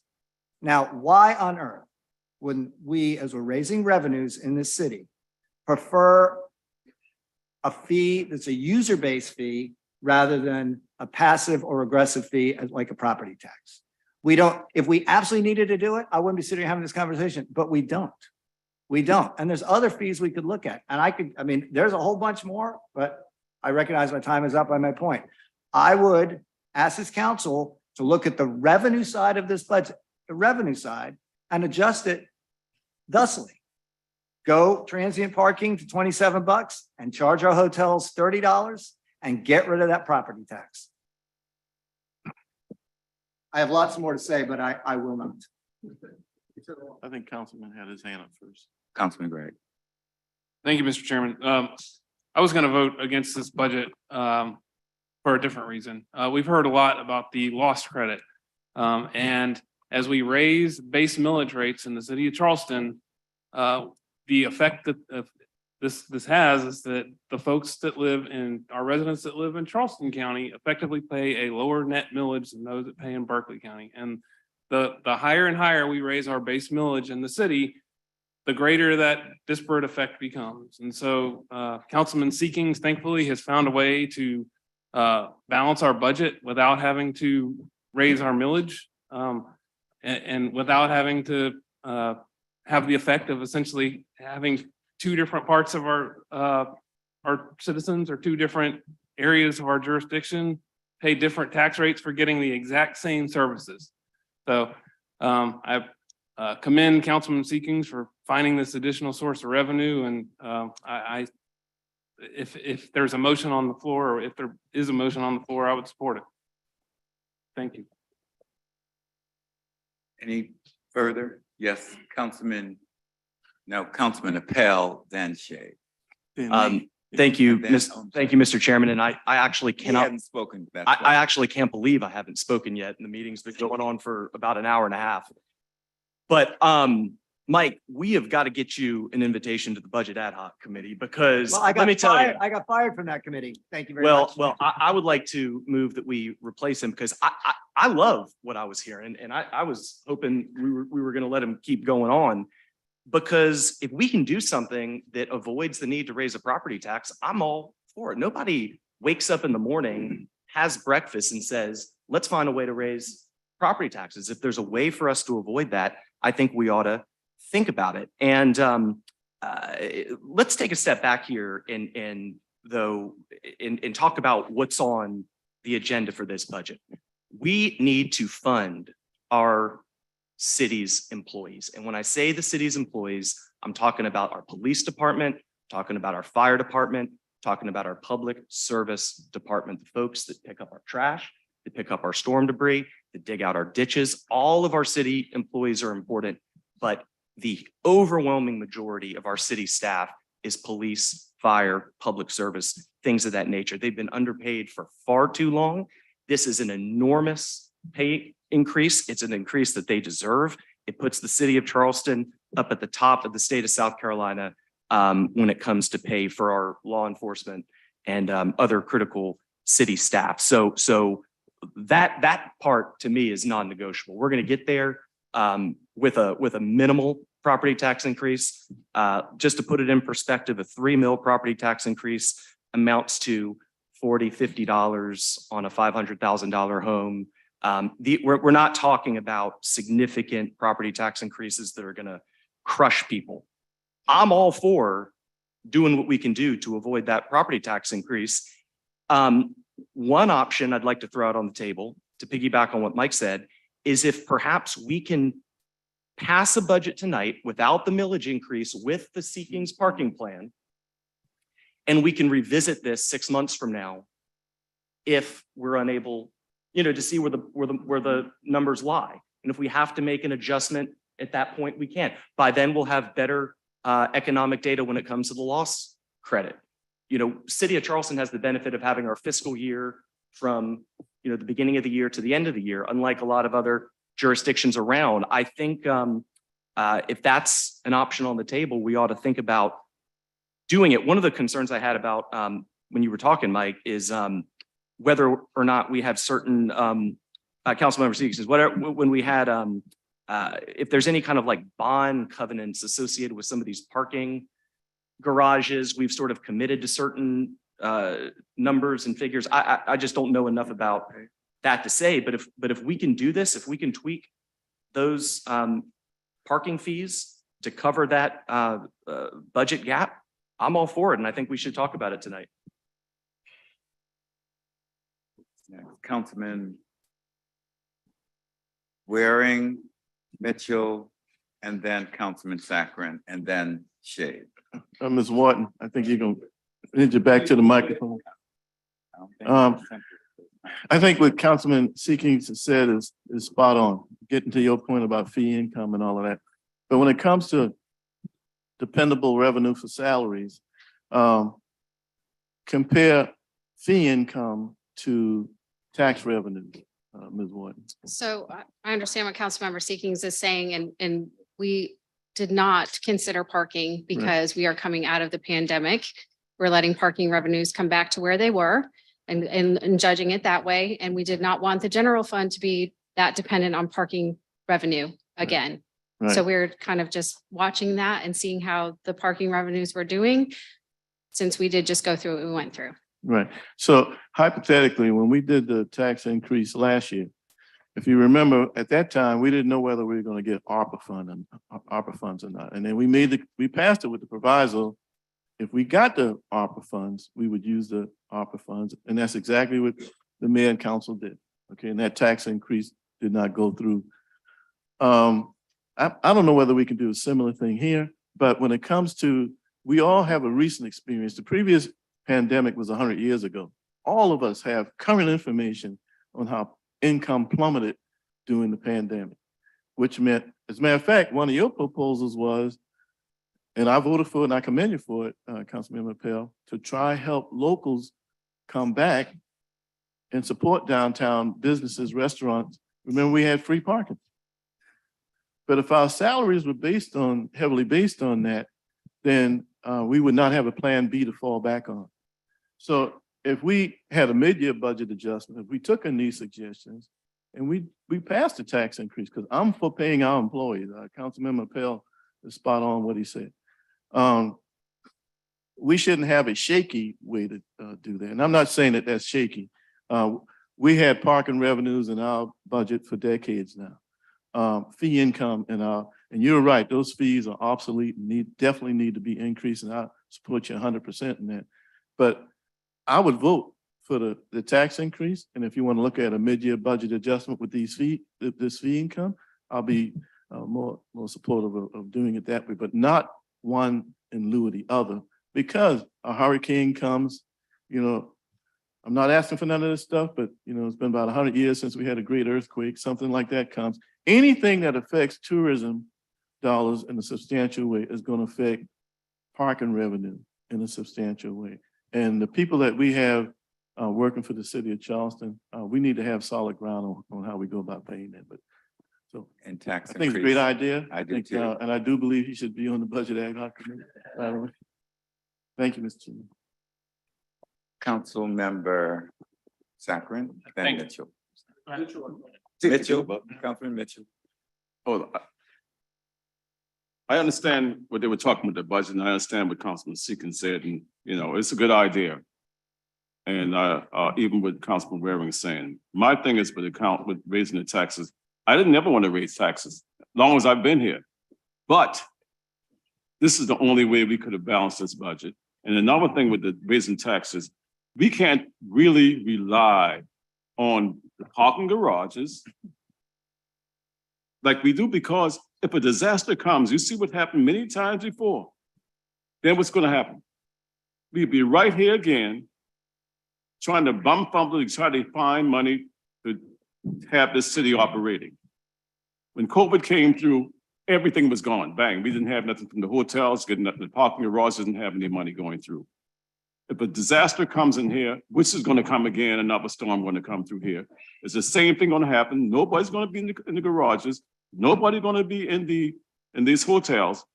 And if we have a budget that way and base it strictly on that, on the parking, we're gonna be in trouble again. We'll be in big trouble. I have seen it happen all these years I've been here. It's gonna be pretty bad. I never wanted to raise property taxes. Why I said I want to raise property taxes on myself? I don't want to pay no higher taxes. But looking at it with our city staff, which was the lowest paid around here, we couldn't get people to stay working in the city because they wasn't getting any money. Most of the staff come and tell me, oh, we're not making any money. We're going to North Charleston. We're going to the county. That's what happened. So we did this really to give them raises so we could look at the other municipalities close to us. We can really look at that. And so our staff wouldn't be running to other places. And that's why we raising, that's the only way we talk about raising taxes. That's what came out about all this raising taxes. Otherwise, we wouldn't even think about raising taxes. But we have to be compatible to these other municipalities which are closer to us. All these people in the city of Charleston working, you'd be surprised what they were making and how they are making it. And we're talking about affordable housing. We're talking about trying to create affordable housing for them. They still cannot stay in the city of Charleston, but they're working here every day. They're coming from North Charleston, coming from Goose Creek, coming from everywhere. And we talking about traffic. Yeah, they're going to bring the traffic in because they have to come here to work, but they cannot stay here in the city of Charleston. And I keep telling people today, my kids don't even stay in the city of Charleston because they can't afford to stay here. They were born and raised here, but they can't stay here. So these are facts. I've been here all these years, 74 years. My kids can't stay nowhere around here. And if I didn't purchase my house, when I did back in 1985, I still couldn't purchase it on King Street now. So we looking at all these things, we talking about all these things. Like I tell people, my family didn't grow up with a silver spoon. I didn't grow up with a silver spoon. I didn't have to even, my father was a hard worker, 5th grade education, but he provided for the 8 kids, my sisters and brothers. And we did well because that was hard work. But the taxes, I see that we have to do it. It was no other choice we had at the point, when we talked about raising taxes. And we try to keep it to the minimum we possibly can. Because we were talking about 4%, 5%, but we came down to 3%. So right now, that's the only things that I see that we could do. And I'm going to support it. And I told people in the street, I said, hey, I don't want to raise taxes, but I'm going to support it because I cannot base it just on the parking. Because I'm afraid that if something happens, we're going to be around here and we're going to have to try to find money from somewhere else. Where are we going to get it from? Where are we going to find it? We can look through the budget all day long and you see, we're talking about cutting this and cutting that. Oh, we got to change this. We want to change. You can keep switching. It's not going to happen. People are dealing with the budget. Even with the federal budget that we used to work with. When Gregory was there at the federal government, I used to work with the budget with the federal government. We had to do some things, but it's not as easy as people think it is. We talking all these things, but we got to look at the vastness of it. Vision. What's going to happen down the road might not happen, but we got to prepare for those things if it does. So that's why I'm saying that passing this budget, approving this budget, fine. We need to go with the taxes. If we come up with something else, then we can come back and amend something later on. We can always come back and amend it later on. But right now, as it is now, I don't see any other choice that we have. Thank you. I don't know if I'm in order. Councilman Whenever you're Saccharin, ready no. for me. Well, actually, it would be, I'm going based upon who hasn't spoken in turn. I think it's Brady and then Saccharin. I'm just trying to follow the rules. Thank you, Chair. I will be brief. I appreciate Councilman Seekings bringing that, and I can tell Councilman Appel, who's probably spent a lot of time on this year, appreciates that. Couple questions about that, Councilman Seekings. When you say the transient parking, will that affect the hourly parking for workers downtown? Will they invariably increase that rate? It's the daily rate in the parking garage. So if I'm a F&B worker and I'm parking in the garage for 4 hours, is my rate going to go up based on this change? In the parking garages, it will go up that amount. Yes. Okay. Okay. I'm not sure I'm completely supportive of that, but the hotel increase, I think that's a wonderful idea. I guess I would just echo Councilman Waring's point. I'm ready to approve tonight's budget for the 3 mills with a mid-year review to see if some of Councilman Seeking's ideas could come to fruition. But I do have some concerns about the predictability of those revenues. So those are my comments. Thank you. Councilman Brady. Yes, thank you, Mr. Chairman. So one of the things when we look at the city budget or any, and I would encourage the public to look at this as well. The reason that property taxes make up, close to 50% of the budget, it's slightly less, is because it's one of the most stable revenue sources in the United States. And this goes for why schools rely on them, why counties rely on them, and why municipalities rely on them. The city of Charleston has a robust tourism industry. I think we all know that. But one of the reasons that we get to pay in comparison to folks in other states, in other localities, lower property taxes, which is why people move here, right? One of the reasons is lower taxes, is because we do get to defer some of the tax burden onto other folks that visit and take advantage of what the city has to offer. However, it's not a stable revenue source. So to shift the burden continuously to people who visit the city, meaning funds that, as we discovered to Councilmember Waring's point, to Councilmember Mitchell's point, when there is in business what you would call a cash flow interruption. When there is a cash flow interruption, we had to make some drastic choices.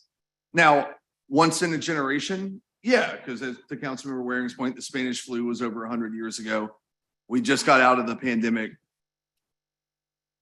The odds that they're going to occur again, hopefully will be less, but I don't have a crystal ball and neither does anyone here.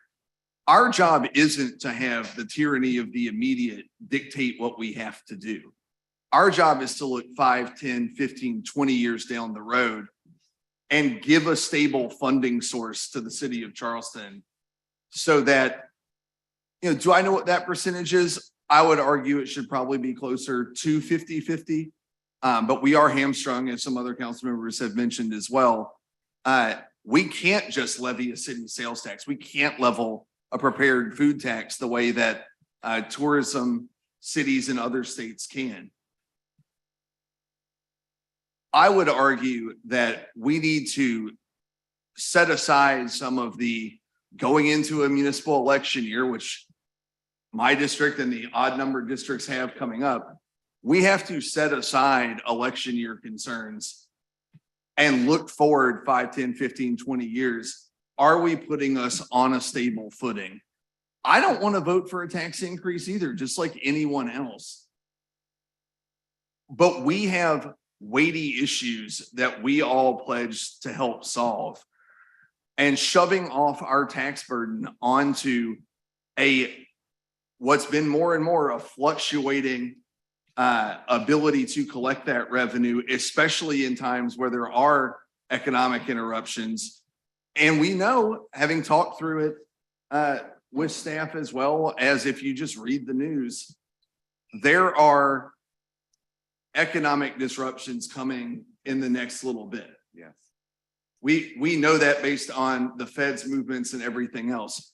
So to think that there's more disposable income coming, that people aren't going to start cutting back a little bit, to then think that we're going to get the increase expected, I just think that we're not looking farther down the road than the immediate.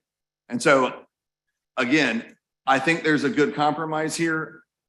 I think that we can implement some of Councilmember Seeking's ideas, but we have the ability to, before we have to submit to the county our property tax rates, let's see what comes in, let's see what we're going to do, and we can always adjust as needed. But I would ask that we think about, as we move forward, that the concerns of the immediate not outweigh what we have to look at to stabilize the revenues. So thank you, Mr. Chairman. Anybody else? Because we definitely. Councilmember Shade Oh yeah, wanted to be we recognized can't myself. empty garages won't work, but go ahead. Thank you, Mr. Chairman, and Councilmember Seekings, thank you for initiating this discussion. It's very helpful, and I like all of the figures that you've given us. And I'm not going to rehash a lot of what my colleagues have already mentioned about this budget. I don't think anybody around this table was happy about a millage increase, and if we could find a way to not increase any millage increase, Councilmember Boyd Gregg's point, the impact it has on down the island, Berkeley County, is much greater than it is on the rest of the Charleston County portions of the city. However, we've got to fund this budget 100% with the commitment that we've made to all of our employees, because every one of our city employees, every one of them, provides a vital service to our community and to our city. So, Councilmember Seekings, I was trying to keep up with your rapid fire numbers. Councilmember Gregory made me. Well, let me just rehash a couple of things, because I was trying to write this down. You said if we increased from $18 to $27 a transient parking garage, that would be an increase of 4.9 million. 4.8. 4.8. Oh, no, sorry, 4.883. So close to 4.9 million. Okay. So that's an increase of an additional $4.9 million. Right. And then from $20 to $30 for the hotel would increase by 4.9 million. 1.498. 1.498. Okay. That's why I was getting confused. And then the fees from $14 to $18, I think you had in mind. And build that in. The only two numbers I gave you were for the transient parking, and I didn't give them to you. I got them from BFRC. Thank you. And the hotel. So without knowing what that fee increase would be as far as revenue being generated, we still have the option at some point between now and when we have to pull the trigger on the millage increase. So if we do go from 20 to 30 and we do increase the penalty of the tickets, just those two things alone would generate hopefully over $2 million worth of income, possibly. Which would be a full mill, at least a full mill difference. Well, I mean, there's a couple things. Fines, right? The meters. As I said, the fines and the hotels, just those two alone. Thank you, Mr. Chairman. Yeah, we can't build this budget based on what may happen. Councilman Seekings. Oh, the mayor. I'm sorry. Yeah. Councilman, it's the mayor's, and then you, Councilman. Okay, thank you. So thank you, Mr. Chairman and my colleagues. I wanted to start by just thanking Amy and our incredible BFRC staff for an arduous year of developing this budget. And it involved all of our department heads who really scrutinize everyone's budget, each department's budget on the expense side. We also looked at all of our fees that we charge in the city. We've raised some over the last couple of years wherever we thought possible, as has been recommended by council. I think we all agree that the number one need of all our departments was to address our employee compensation.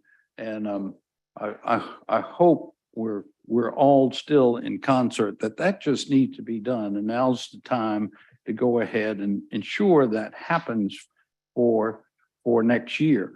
So I'm open-minded and glad to look at any fee that we can reasonably raise that won't have negative impacts elsewhere. I will point out, and it has been mentioned, that parking, I think the economic term would be it's an elastic or flexible source of revenue. In fact, during COVID, our parking revenues fell 36%. Now, heaven forbid we have another pandemic and another major fluctuation to tourism, but it's the most flexible or elastic funding source that we have. And with all the importance that we put on our employee compensation for this coming year, I can't justify the uncertainty of not taking care of this. Now, we had innumerable ad hoc committee meetings, Councilmember Seekins, you're welcome to come anytime. I'll be Councilmember- happy to participate if you put me back on. Councilmember Parker came many times, even though she wasn't a member. We always recognize any council member that comes and wants to participate. We also had 2 or 3 budget workshops. In addition, serving on the Traffic and Transportation Committee, if you wanted to recommend that we review these fees, anytime this year, we would have been more than happy to accept that recommendation. To come to us tonight when we've had robust, lengthy discussions about both the expenditure side and the funding side, I would most respectfully ask that we give both 7 and 8 first reading tonight. I'm certainly open to further discussion about any fee out there, parking or otherwise, that helps make up a reliable funding source for our city. I do want to recognize Councilmember Gregg's point about the LOST impact on one county versus the other. And that's not a point that has come up really before. We had a very robust, lengthy conversation, if y'all remember, both at ad hoc and workshop meetings about, rather than millage, using the LOST credit, right? So we had a 3 millage increase last year, and it was completely negated by the credit that came from LOST.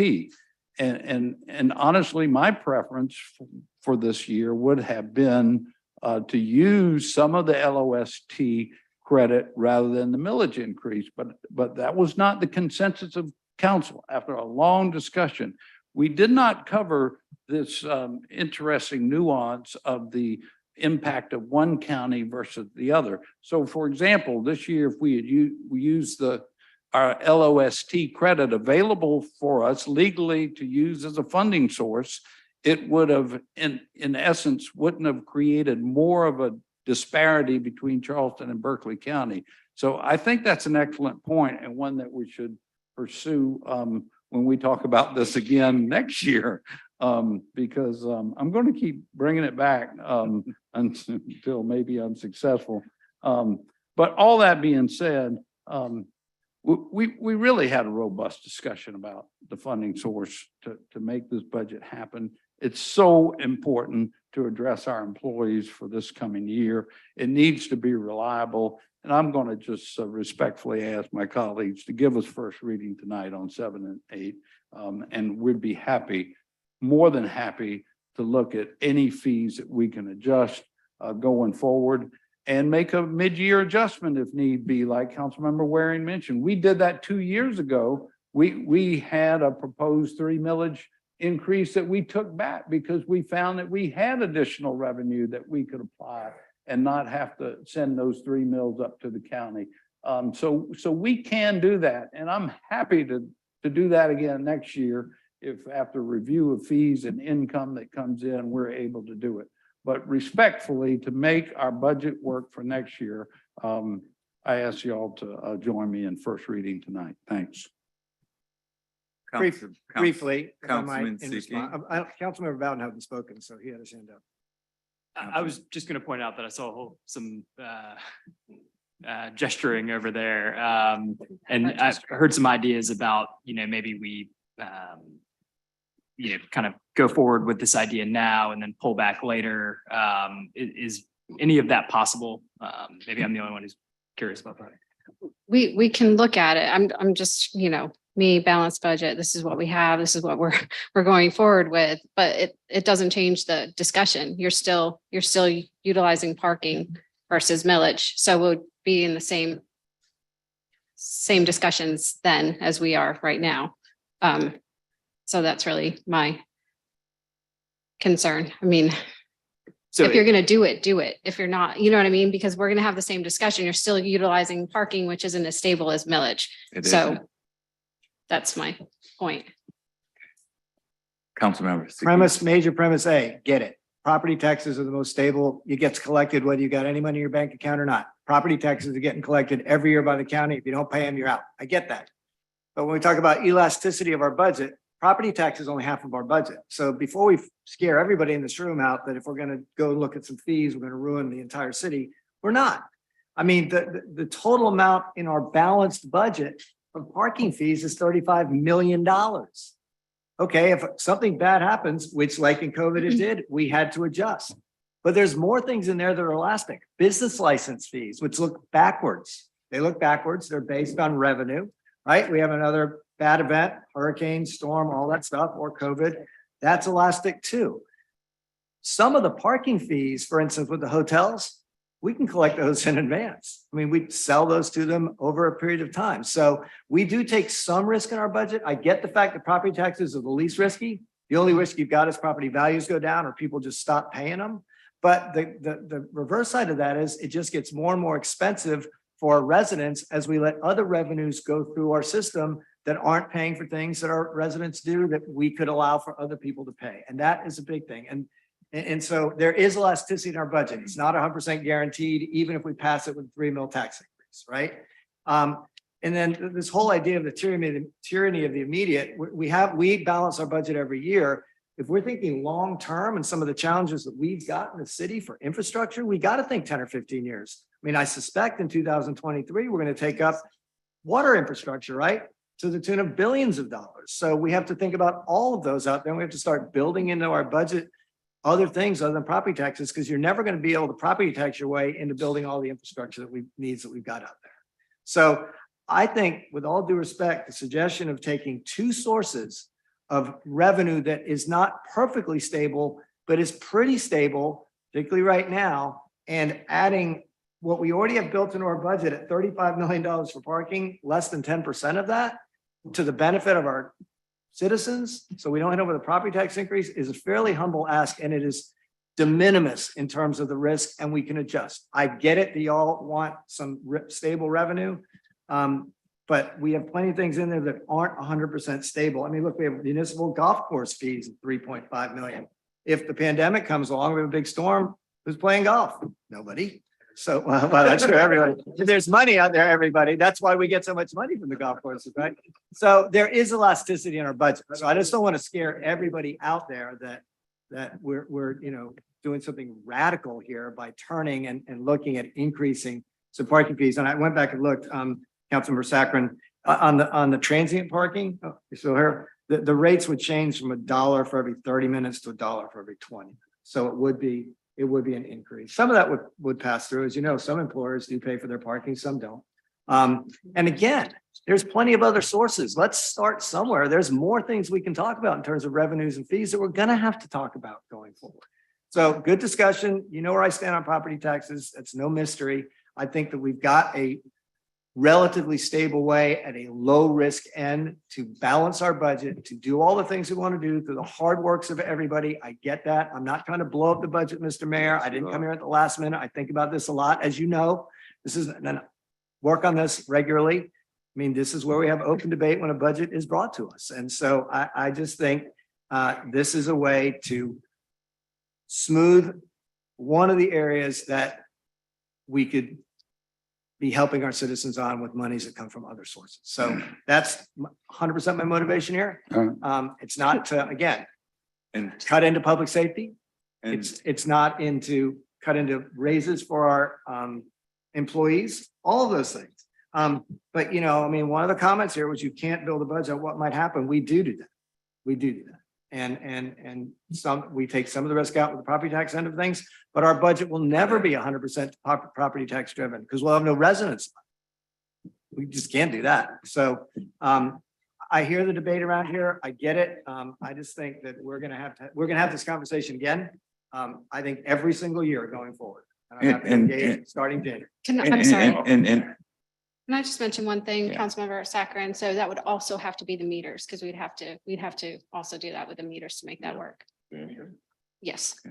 And all due respect, Councilman Seekings, we've been working on this budget now for how long? 6 months, at least. And I do think that much of what you're saying are things that need to be considered. However, I wish you had participated in the process and therefore You don't have to be on the ad hoc committee to participate in the process. Councilman Parker participated in the process. So for us to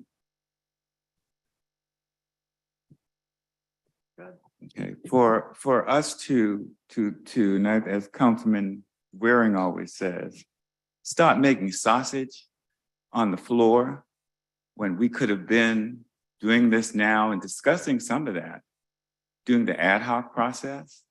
I'm just saying that, next time, please, whether you're a part of the committee or not, you can come and you can participate. And we probably could have fleshed all of this out during the ad hoc committee meetings. Just wanted to make that point. Councilman. And I'll add to that.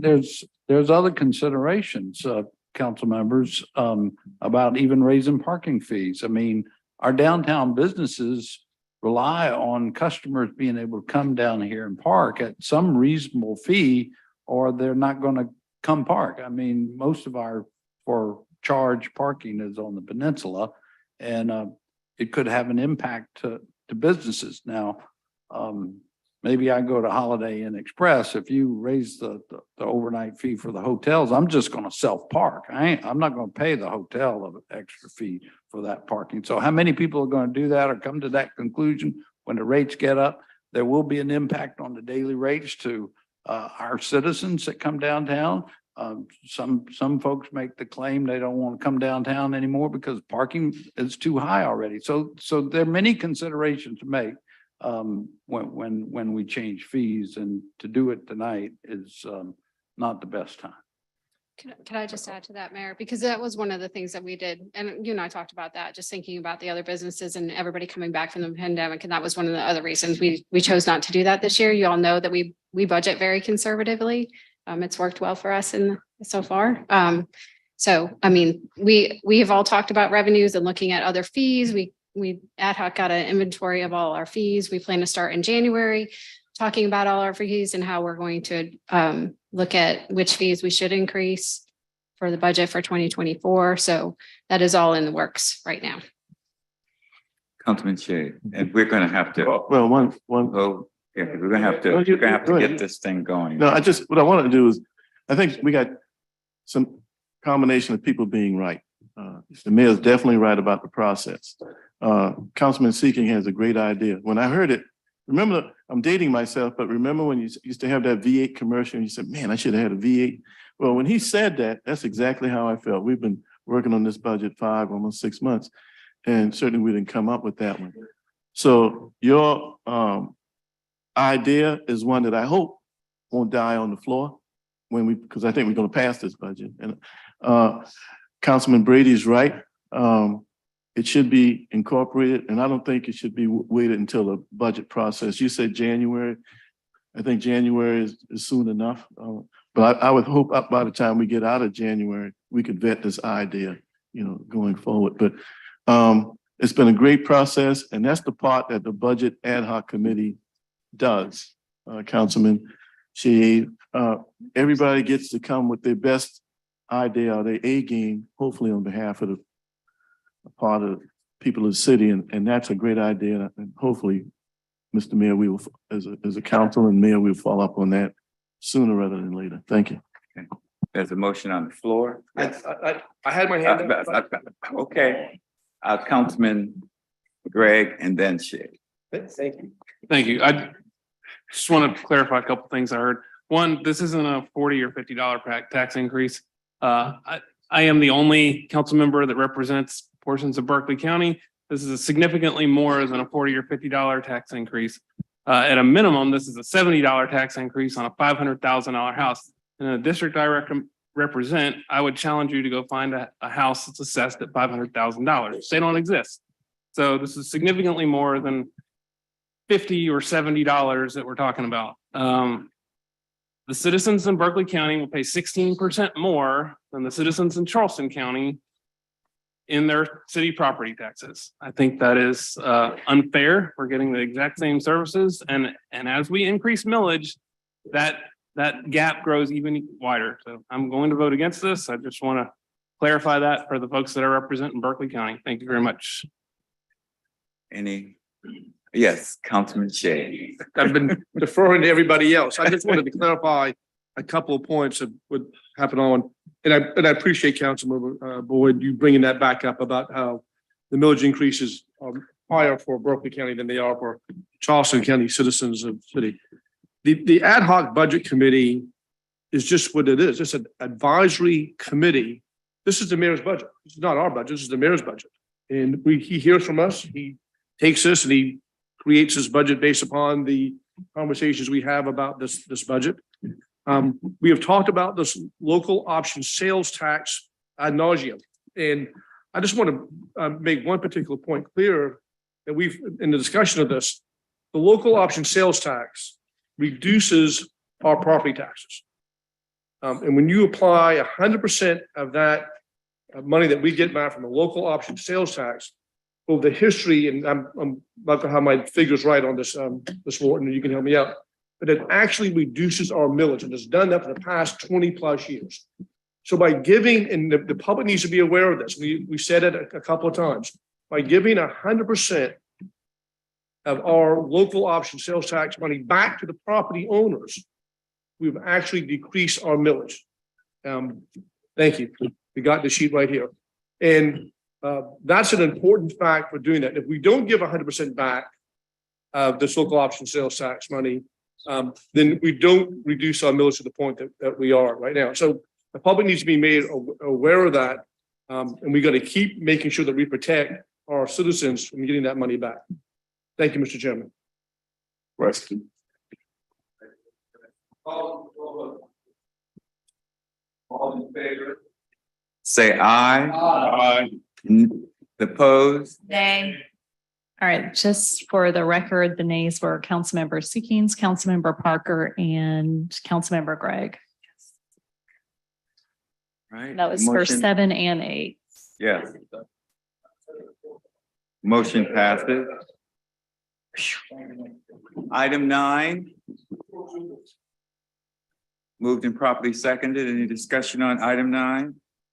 If not, all in favor say aye. Aye. Item 10. Moved and properly seconded. Any discussion? All in favor say aye. Aye. Item 11. Second. All in favor say aye. Aye. Okay. Item 12. And we do have someone here that might want to say a few words regarding Arbor Day grant.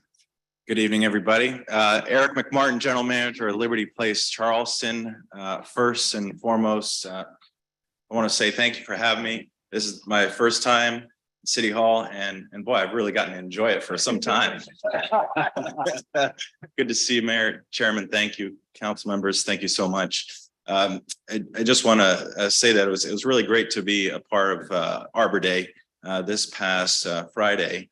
And we had the opportunity, this is Hilton Grand Vacations, and our social governance program is called HGV Serves. Okay, so we're at the corner of East Bay and Calhoun, just opened up last year, and happens to be the location of where the Liberty Tree once was. So, and you were there, Mayor, for our ribbon cutting ceremony. What a wonderful event.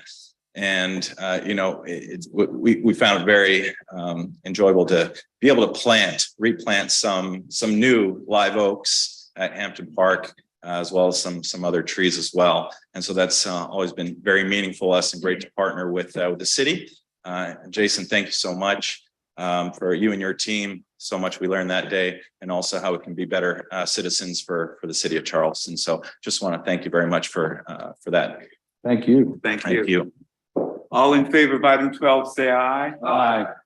Opposed? The ayes have it. Item 13. Moved and properly seconded. Any discussion on item 14? If not, all in favor say aye. Aye. Item 15. 14. 14. Second. Moved and properly seconded. Any discussion? All in favor say aye. Aye. Item 15. We'll move. Moved and properly seconded. Any discussion?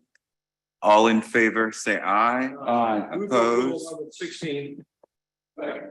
Moved and properly. Hey, whoa, that's my. No. You're not the chairman. You used to. Thank you, Mr. Chairman. I appreciate it. The Committee on Real Estate met yesterday at 3:30 afternoon, and our meeting took 5 minutes. Imagine that, y'all. Imagine that. We didn't have a whole lot of business. We approved a lease extension for the low line affordable housing project. We're going to bump out the lease term by 6 months. All material terms of the lease are going to remain the same. This is to provide our partners with some additional time to navigate the BAR. That was approved unanimously, and then we unanimously approved 2 annexations, one in my district over in Avondale and one in Councilman Shade's district over in District 9. And with that, that concludes my report, and I move that it be adopted. Moved and properly second. Any discussion? All in favor, say aye. Aye. Is there anything else to be brought before this committee? This meeting